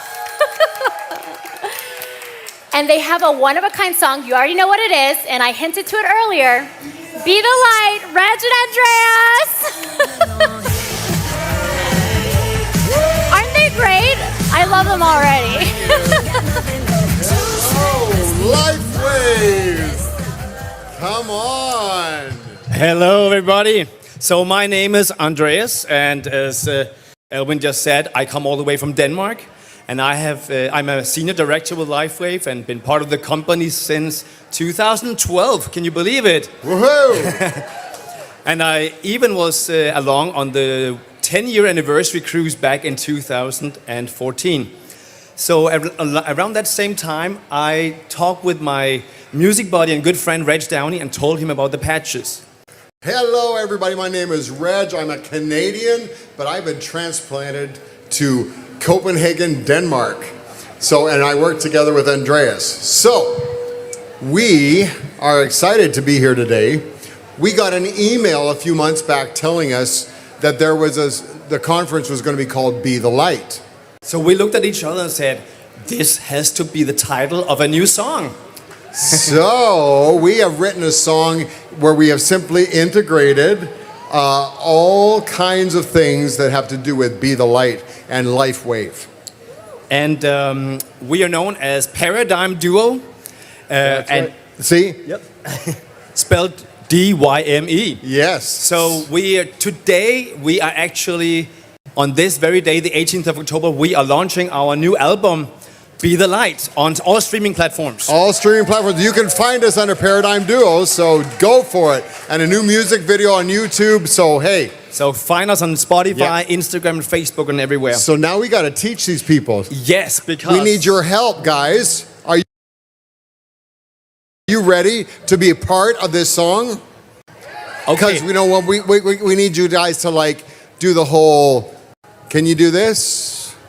All right, Andreas. Now we're going to teach you sounds like this. What we're doing. Oh, oh, oh.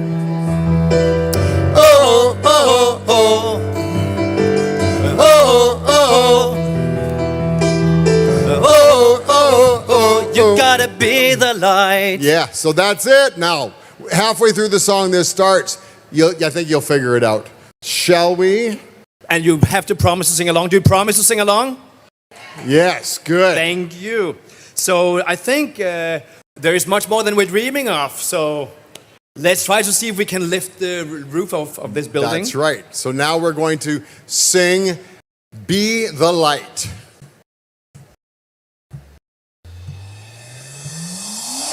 Oh, oh, oh, oh, oh, oh, oh, oh, oh. Trains are passing by, afraid to take a ride, always standing here alone. Longing for a place, wanna join the race, not just sitting here at home. Life goes by in waves. Gonna take the ride and leave it all behind and say, don't just see the light, go beyond. It's more than we're dreaming of. Don't just hold the light, pass it on to someone who needs it more. Travel to the moon, see everything from outer space. Breathing from the sun will evaporate any haze.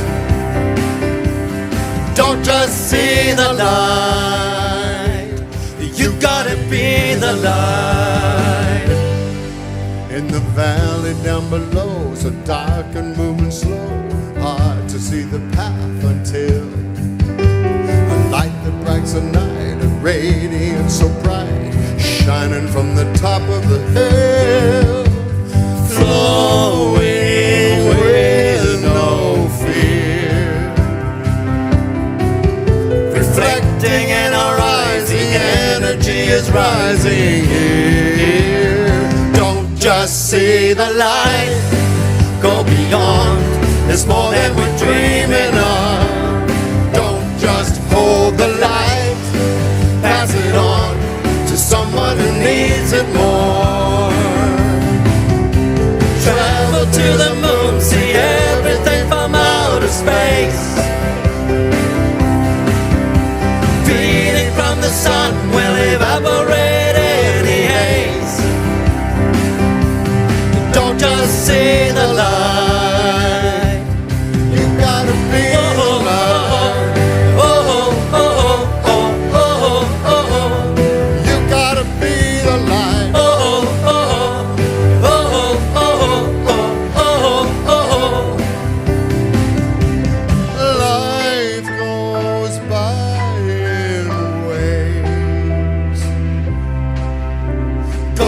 Take the ride and leave it all behind and say, don't just see the light, go beyond, it's more than we're dreaming of. Don't just hold the light, pass it on to someone who needs it more. Travel to the moon, see everything from outer space. Sun will evaporate any haze. Don't just see the light, you gotta be the light. Oh, oh, oh, oh, oh, oh, you gotta be the light. Oh, oh, oh, oh, oh, oh, oh,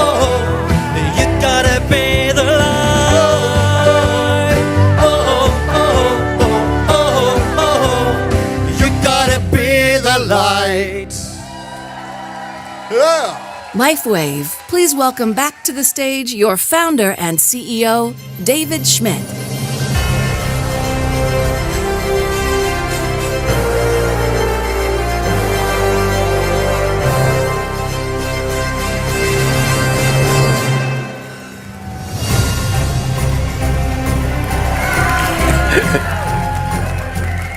is everybody? What's going on? Get back in here. I have in my hands a piece of paper. And on this piece of paper is an important announcement. Because we have a special guest. It's a surprise guest. So I'd like to have these seats filled. Can we get everybody back? Okay, I got my little fella up over here. You guys can sit and relax. We're going to be here for a minute. We have a surprise guest. You guys having a great time? Please give another round of applause for Reg and Andreas. They were incredible, weren't they? They wrote that song for us. Okay. Well, it's really my pleasure to introduce this gentleman. He is the founder. He's got a really long introduction, by the way.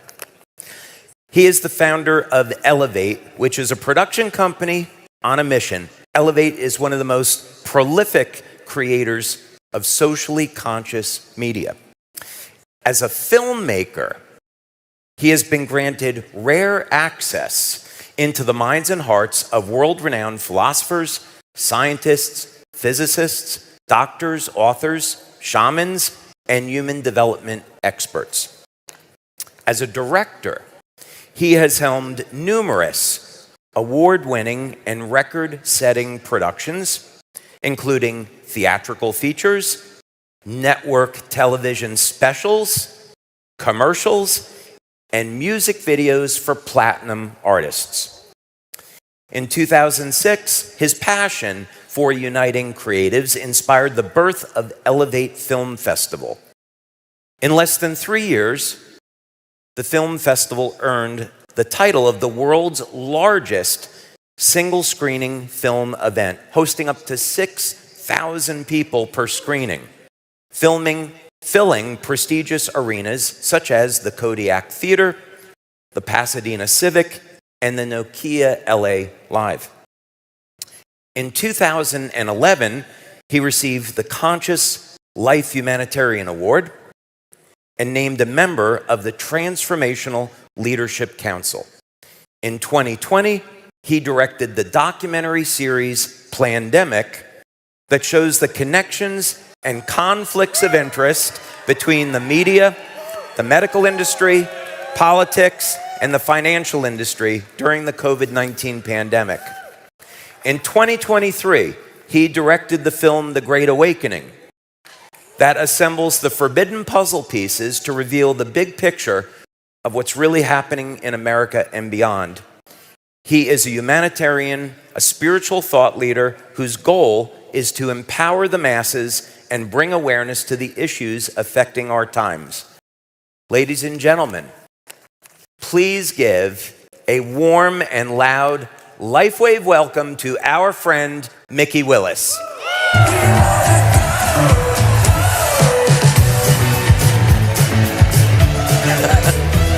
Thank you, Mickey.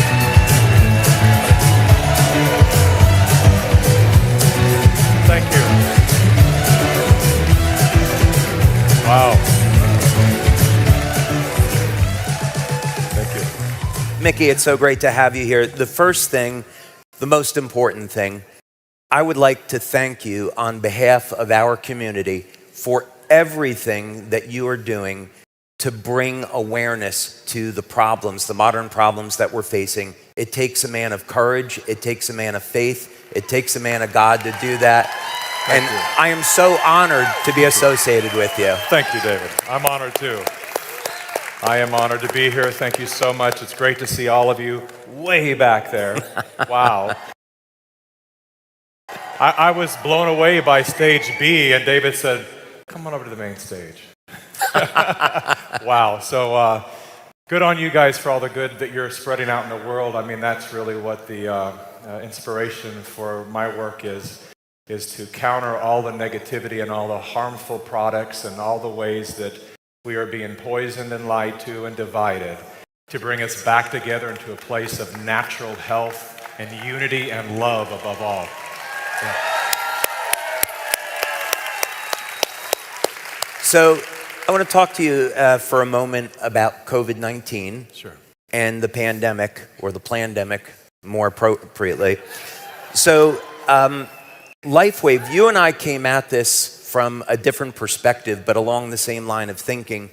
When I saw what was happening and unfolding, I began to reach out to the doctors and scientists that were in our network that we do clinical studies with, and I wanted to know for myself, through clinical research that we were going to sponsor, were the vaccines safe and effective the way that we were being told? And the short story is we did clinical research with Dr. Brian Daly at a hospital in New York, and we found in 80 out of 80 people, all of these people had elevated inflammation, a mutated immune system, elevated white blood cell count, and this was incredibly damaging to people's health. Yeah. So I was certainly convinced that what was going on was sinister compared to what we were being told. Well, yeah, that's, and I just want to say, first of all, it's amazing that we can have this conversation. It shows how much the tide has turned. Hence the title of the movie that I released last year, The Great Awakening. We really are in the middle of a great awakening, and it's incredible. It's hard to know that so many people have suffered, but that's sometimes what it takes, a great sacrifice for us to wake up beyond all the conditioning that keeps us numb, dumb, and following leaderships right off the edge of our lives. And so it's been amazing. The reason people often ask me, they'll say, how were you so quick to jump on, have a film out and ready and released in May of 2020? As a matter of fact, by show of hands, how many of you saw the first pandemic when it came out? Awesome. Or by applause, let's do that, then I can hear you way back there. Okay, good. Awesome, awesome. Now, people ask me that. They say, it came out May 4th, 2020. How did you know then? And the answer is really simple. My brother was killed by a medicine called AZT that was prescribed by Anthony Fauci in the 80s and 90s. My mother died 34 days later by bad cancer treatments. And so as a young man raised by a single mom, she was literally my hero. To have that kind of trauma happen back to back with older brother and mother, it was a real wake-up call for me to start giving a second look to this thing we call Western medicine. And I started to travel the world and study all the different ancient techniques of healing and energy healing, and which is one of the reasons I'm on stage here today, and very honored to be here working with a man who has done so much for innovating new technologies that heal us from the inside out.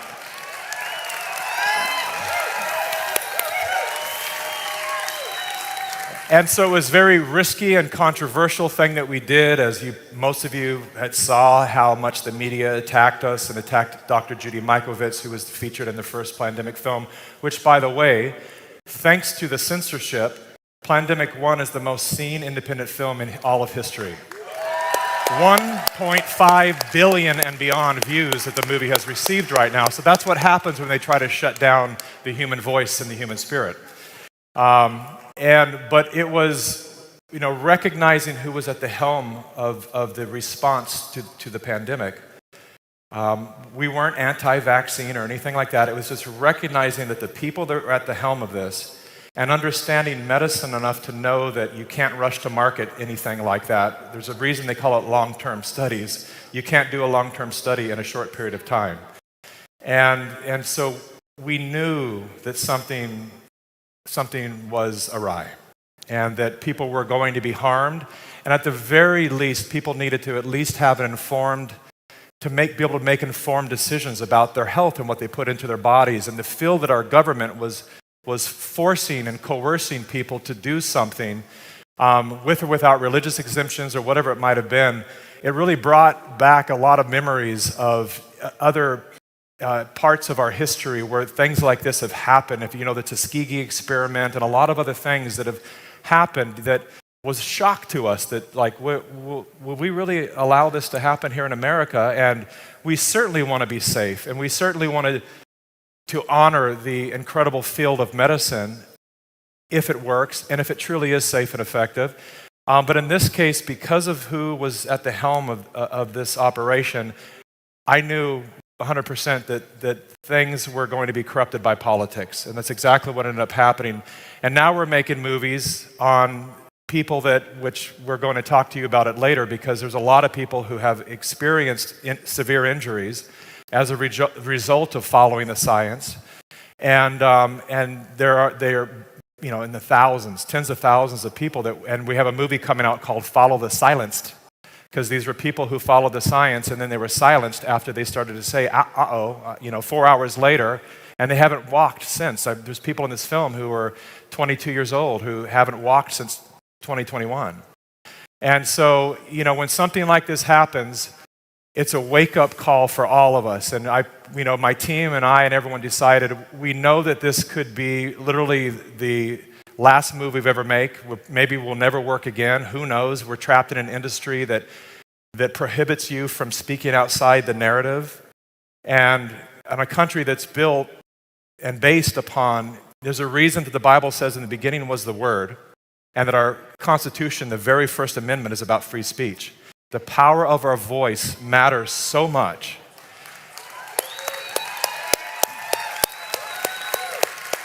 And so just understanding that so many people, so many Americans, tax-paying citizens, were being forbidden to speak out loud, to tell the truth, to warn other people, to at least let them know that they may want to hesitate or to look into it and understand what their blood type is and how they might be more affected than other people. These are the things that we've always been told to do, to get second opinions in medicine, but in this case, no one was allowed to do that. So it became very suspicious. And I will say now that we're now on the edge of 2025, 100% of every claim that was made, and the Plandemic series now is number 4 was just released, Plandemic the musical. I don't know if you've seen it yet, but you need to see it. But trust me, it's real, and there's a reason that we made it. We're reclaiming our art and our creative spirit to come back, take our music back, take our laughter back, our comedy back, and all the things that are being sucked away from us so that we live a joyless life, which is not possible. The human spirit is here to celebrate and to laugh and to create. We've been told for so long that we are consumers and consumers take, but we are creators in the likeness of the Creator, here to give.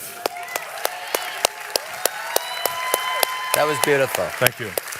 So, an interesting thing happens. You and I have something in common, is that when we knew we were being lied to by the government, by the people in charge, we got angry, upset.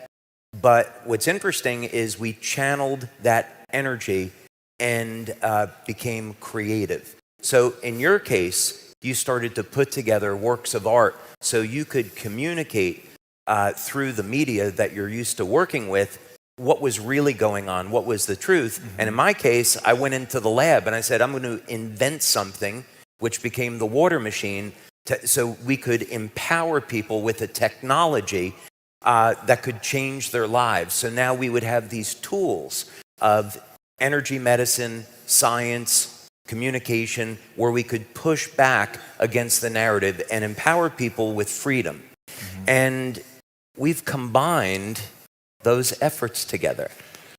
We have. And you are all the first in the world to hear about this collaboration.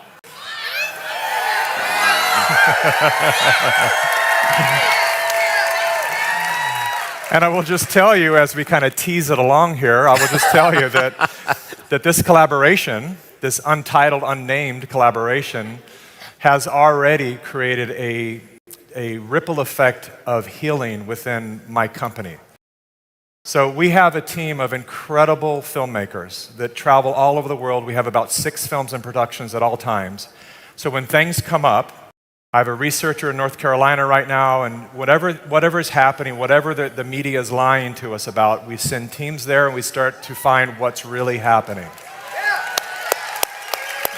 So we are a little David against the Goliath of the mainstream media, but here's the deal, we get more views than they do. And they hate it. Yeah. And so it's been a real delight because we've done so much effort to fix the problems out there. But in the past year, maybe verging on 2 years now, I've been saying that real change happens in here. And we all need to take responsibility for the life that we're co-creating, the world we're co-creating, the society that we're co-creating. And we have to first get healthy, because if we're not healthy, and then we look at the human organism, we can't really complain that it's not healthy because we are cells in the body of that organism.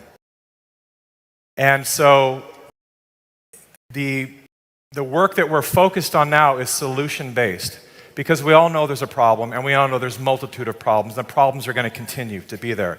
And so what are we going to do that we're aware of the problems, but we activate that incredible, infinite, brilliant human creative spirit to rise above those problems and create solutions to each of them, because that's when we really expand and grow our intelligence. And so we are focused on all the elements that have been, the secrets that have been kept from us regarding ways that we are supposed to eat, we're supposed to drink, we're supposed to experience the powers of nature. As I always say to people, I'm a believer in medicine. I'm not against medicine. I'm against corrupt medicine.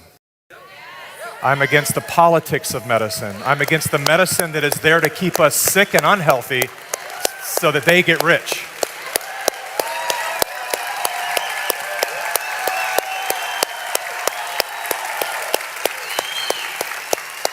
And I always say, if you just stop for a moment, because I think that we're moving so fast and we're so distracted by these little things that you guys are holding up right now.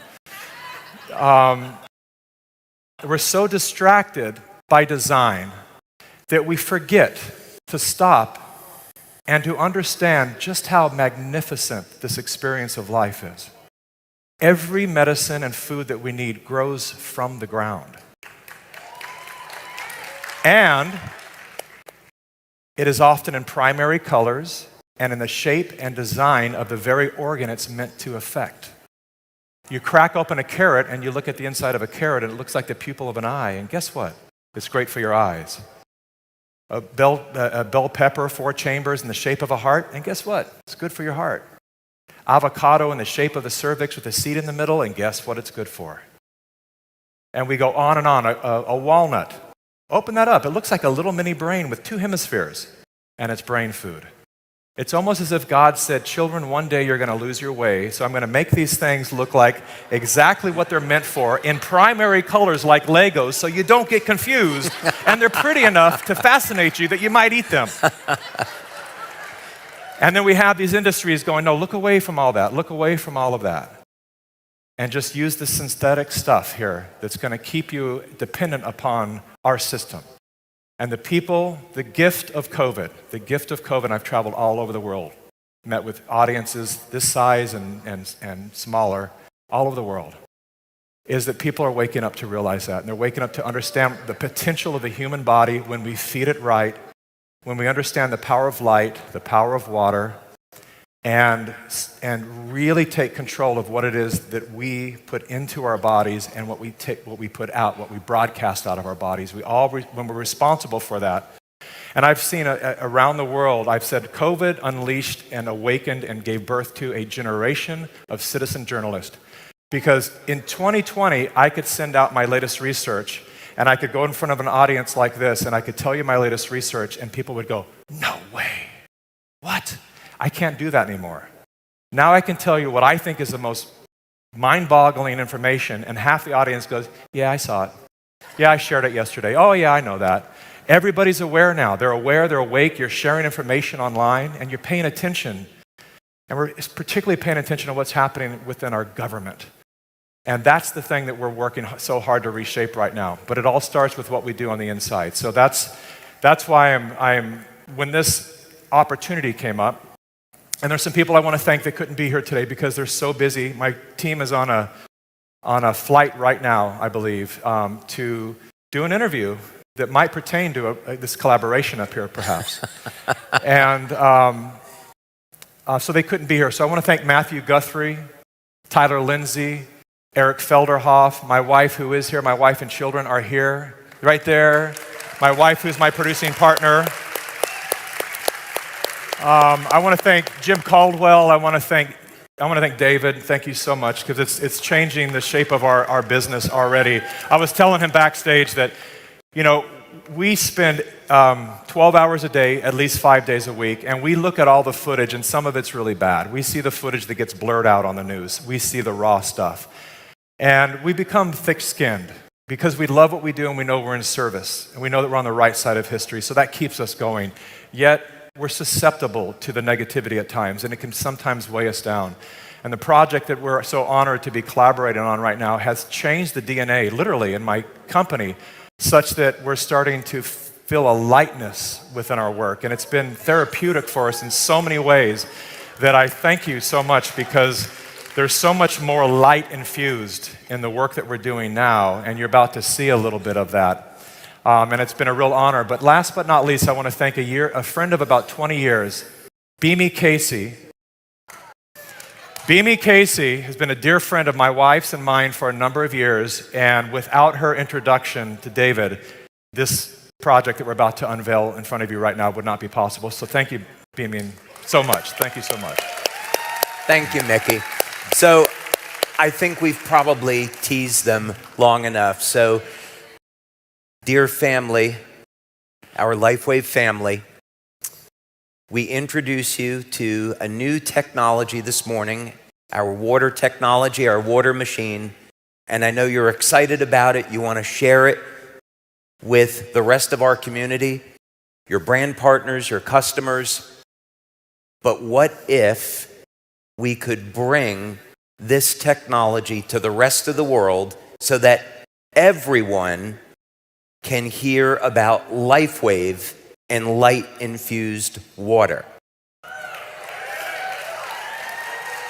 So let's take this opportunity to show you a teaser trailer for a Lifewave water documentary. Let's take it away. We'll be back. We'll be back.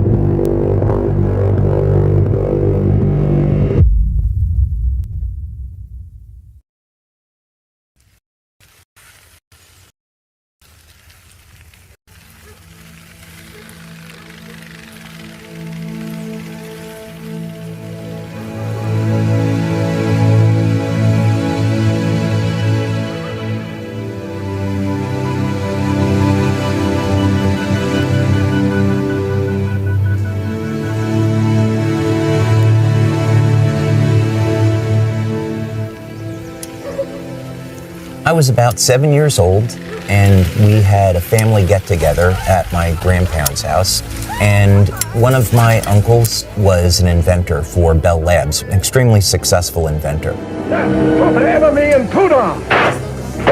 Sweet dreams, little friends. And now for the Mandarin. First, I better check my energy gauge.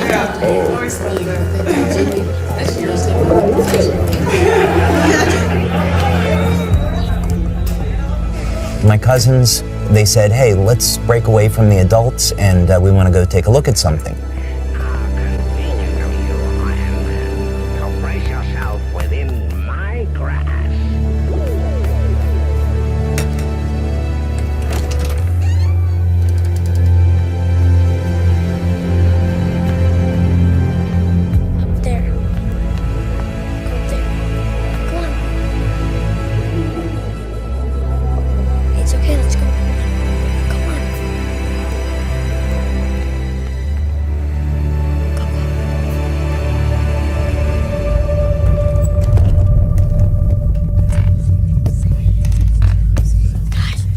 So we went up into the attic.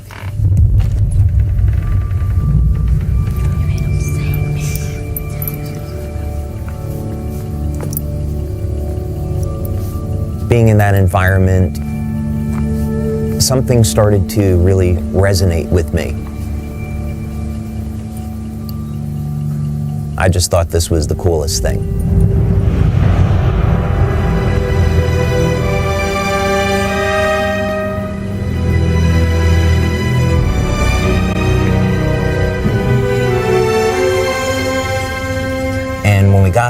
somewhere, there was something covered by this blanket. My cousins took the blanket off, and I saw this incredible machine. It had all of these tubes, electronic controls, dials, and I was immediately fascinated.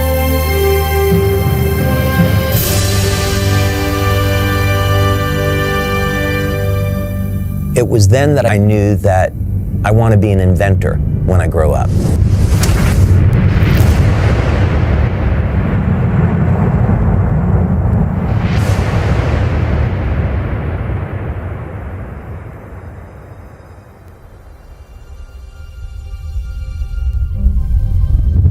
My name is David Schmidt. I am a husband, father, inventor, and the CEO and founder of Lifewave.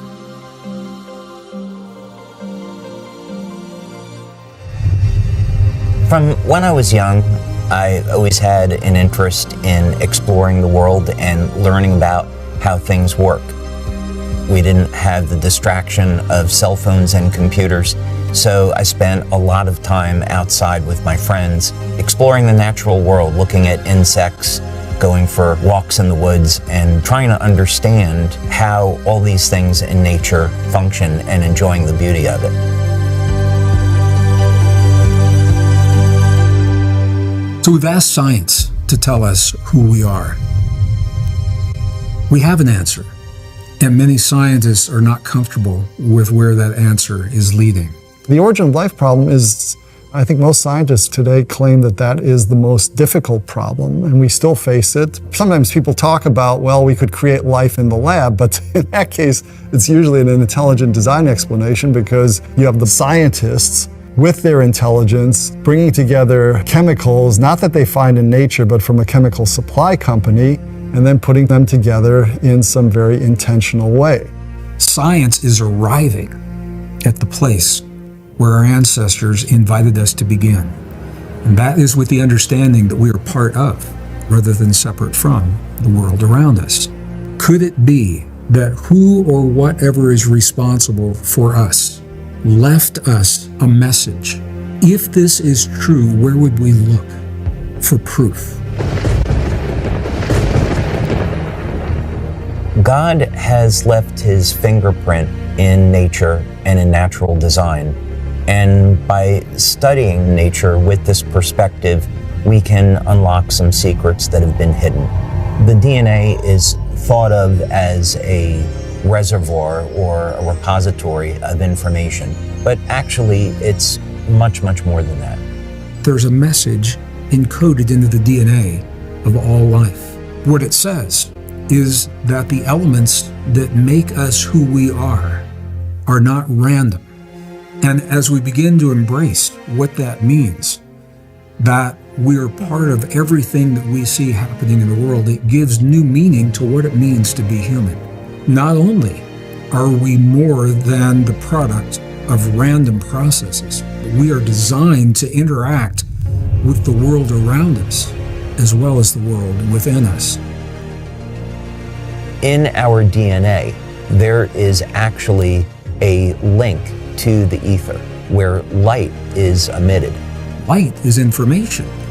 We are constantly receiving information and transmitting information into the world around us, into the field around us. Light, as it turns out, is the primary control mechanism for everything else that happens in the body.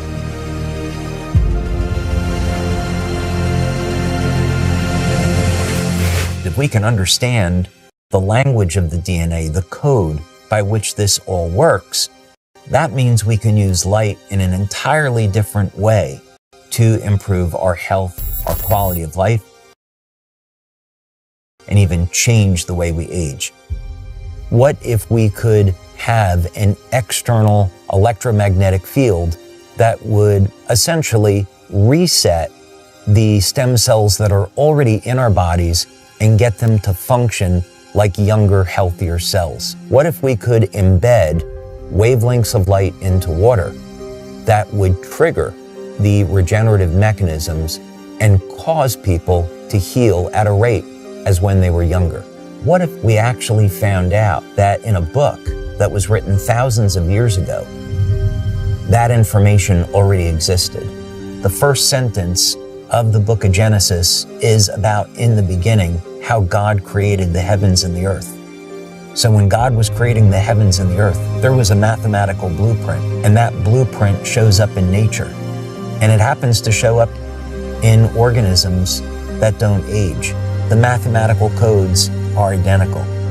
The implications to this are absolutely extraordinary. There's a new philosophy that is emerging in the scientific community.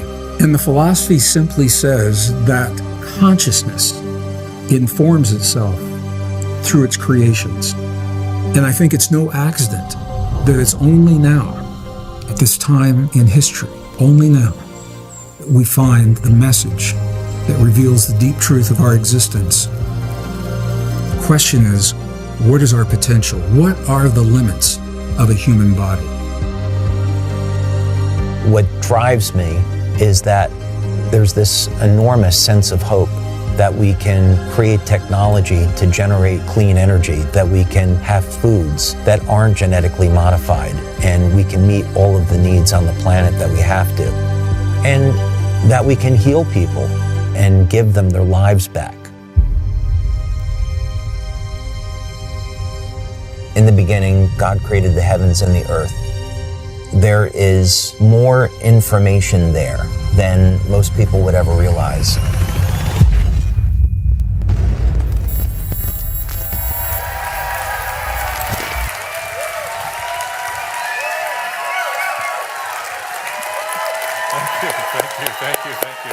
Thank you.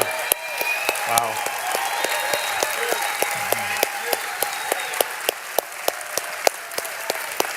Thank you.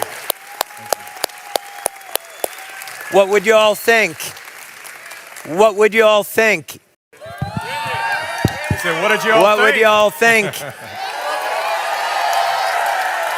If we had tens of millions of people that saw that on Netflix and Amazon Prime.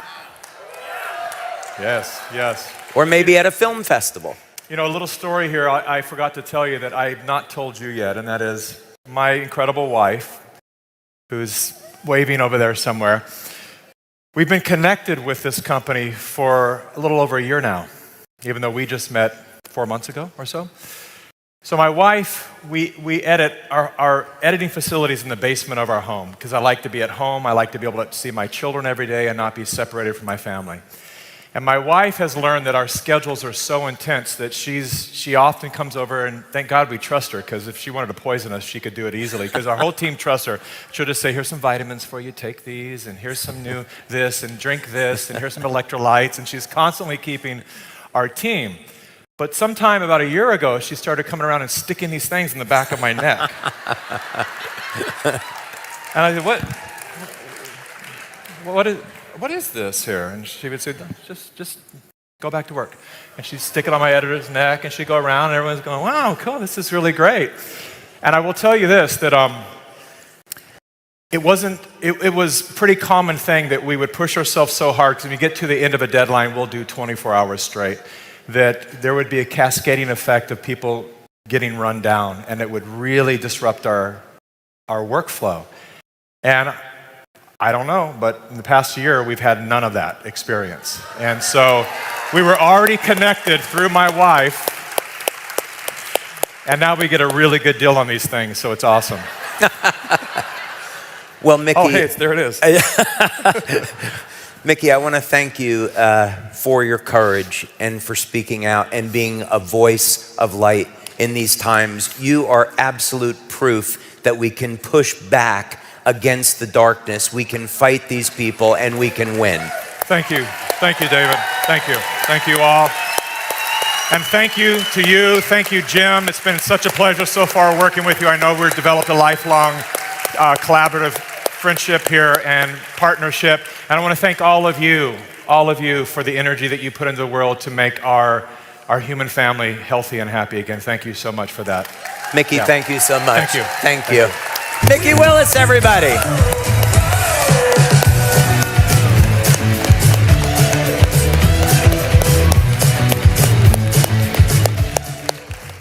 Okay, well, it's an opportunity now for Lifewave to gift you again this weekend. And we want to give you a gift and an opportunity. And to do that, I'm going to ask our president, Meredith Burkich, to join me back on stage. Meredith Burkich, everybody.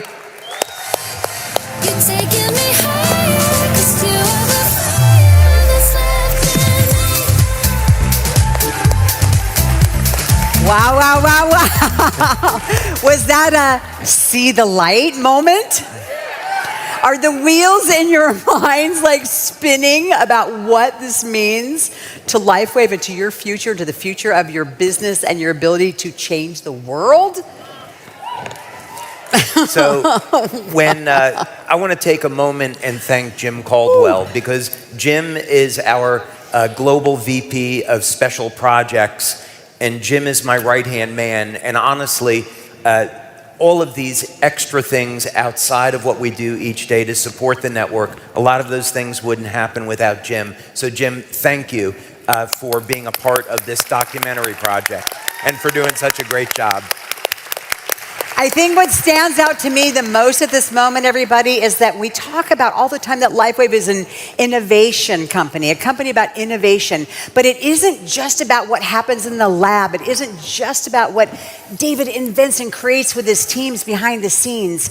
It's even down to the tools that you will have to build your business and to change lives. There's innovation. Have you ever seen anything like this in any other direct selling company in the world in all of years? Ever anything like it? Ever? Have you? Ever? No, because everything that David touches, everything that we build and create together is innovative and has not been done or seen before. So congratulations, David. Thank you, Meredith. And you know, we couldn't ask for a better partner than Mickey Willis and his team. They are God-centered people. They're thinking about the greater good. They're not in this for making money. They're honestly just focused on this mission of empowering people. And it has been an absolute privilege to work with someone and a group with this type of mindset. Absolutely. It's incredible. And the bravery, the courage. Thank you, Mickey. Thank you, team. Please send that back. We are going to be so excited. So next year, I believe, in 2025 is going to be the year of the documentary, right? Next year? Is that what we're looking forward to? That's what the are we plan. thinking? So we're going to be coming out. The timing of this is that you're going to be hearing a little bit more with the water machine and what we're going to do, and you're going to have an opportunity to win one, and then we'll announce those winners at our Vision Conference that we're having in January. And as these begin to hit the market in the first quarter of next year, that's about the timeline when the documentary is going to be released. However, we want to use this as an opportunity to do something really fun for the Lifewave community. So we don't know yet where this is going to happen. Mickey is working on all of this. Could be at a film festival, could be at a movie theater, but we want to give all of you the opportunity to walk down the red carpet at the world premiere of this documentary. And so what that means, I assume that everybody's going to be wondering, well, what's next? What's the next big event that we're driving to? We know that in January, we will be having our Vision 2025 virtual conference. How many of you will be tuning into that? How many of you will be making sure that every one of your team members tunes into that? We're going to take that opportunity to announce the promotion on how you can earn your opportunity to go to the red carpet event, wherever it may be. But before we go any further, David, I think there's a little piece of recognition that you wanted to do at this moment when it comes to red carpet. Absolutely. There is a lot more to this story, so stay tuned.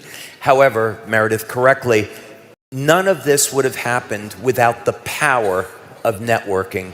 And this is why I'm so passionate about this industry and would never think of leaving it.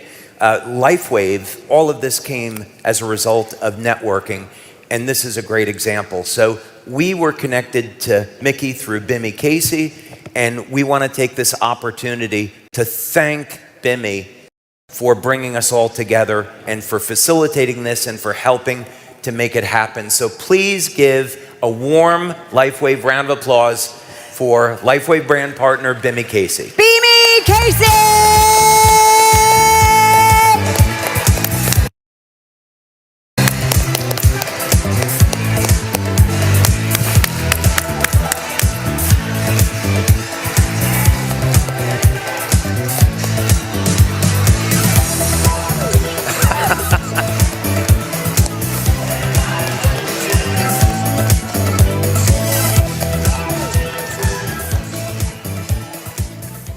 I am just blown away. I've had to keep this a secret for a year, guys. And you've done a great job. Yes, very hard. But it's just incredible. I think you felt from what Mickey said, and you got a sense of Mickey, just how incredible he is. I've known him since the early 2000s, and he's always been involved in transformative media, really helping.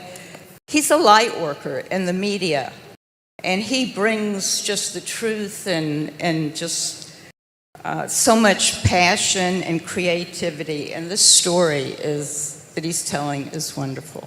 Well, honestly, Bimmy, I don't think you're giving yourself enough credit, because Mickey is the type of person that he is connected with so many famous people. He's engaged in so many projects. So I think if I had picked up the phone and tried to reach Mickey, I don't think I would have been able to.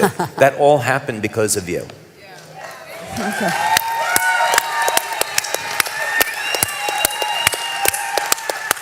Well, you know, relationships, that's what this business is. And somebody like Mickey, who is just an expert and so well regarded in the field and won so many awards.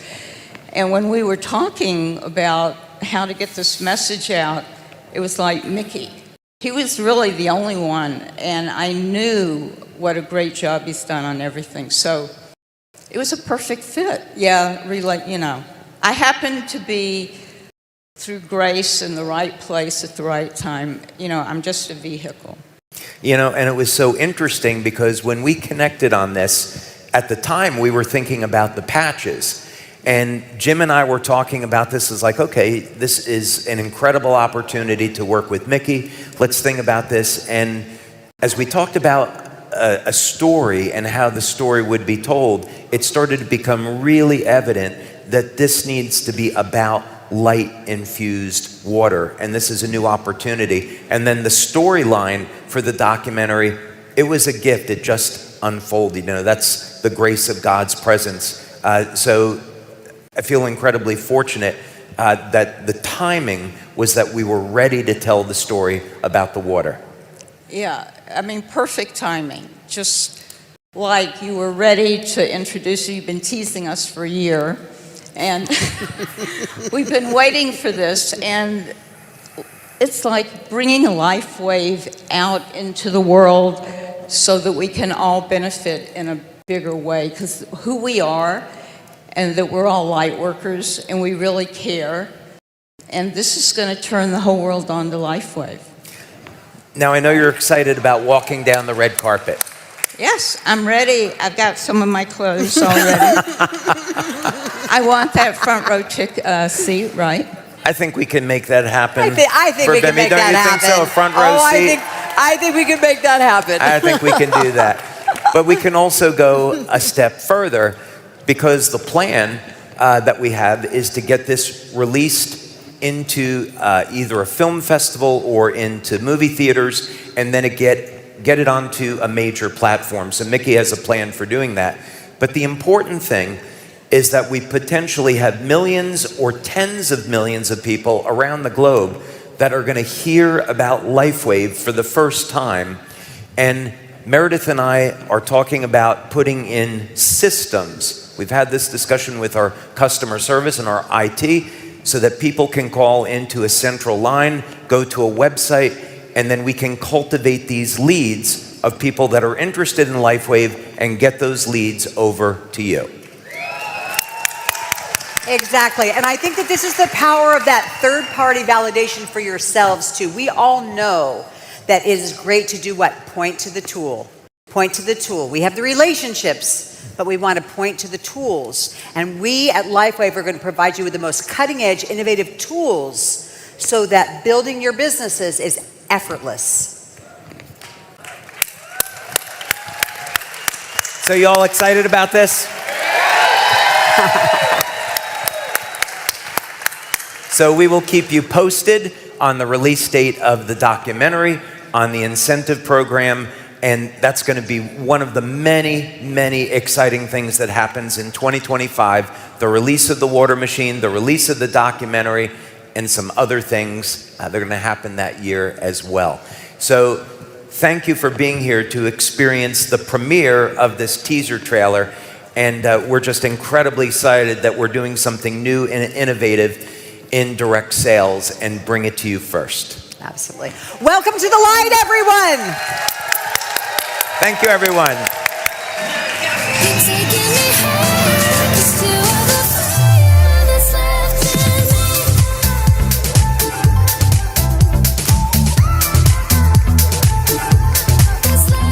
Round of applause, please. That was unbelievable. I want to tell you all, I can just feel your excitement, and it is contagious. I'm backstage, and I could just feel it from there. It's so palpable. Mi amigo de Mallorca, I've met so many of you, and I recognize each and every one of you. So if I spot you and I say hi, it's because we've talked. ¿Cómo estás, amigo?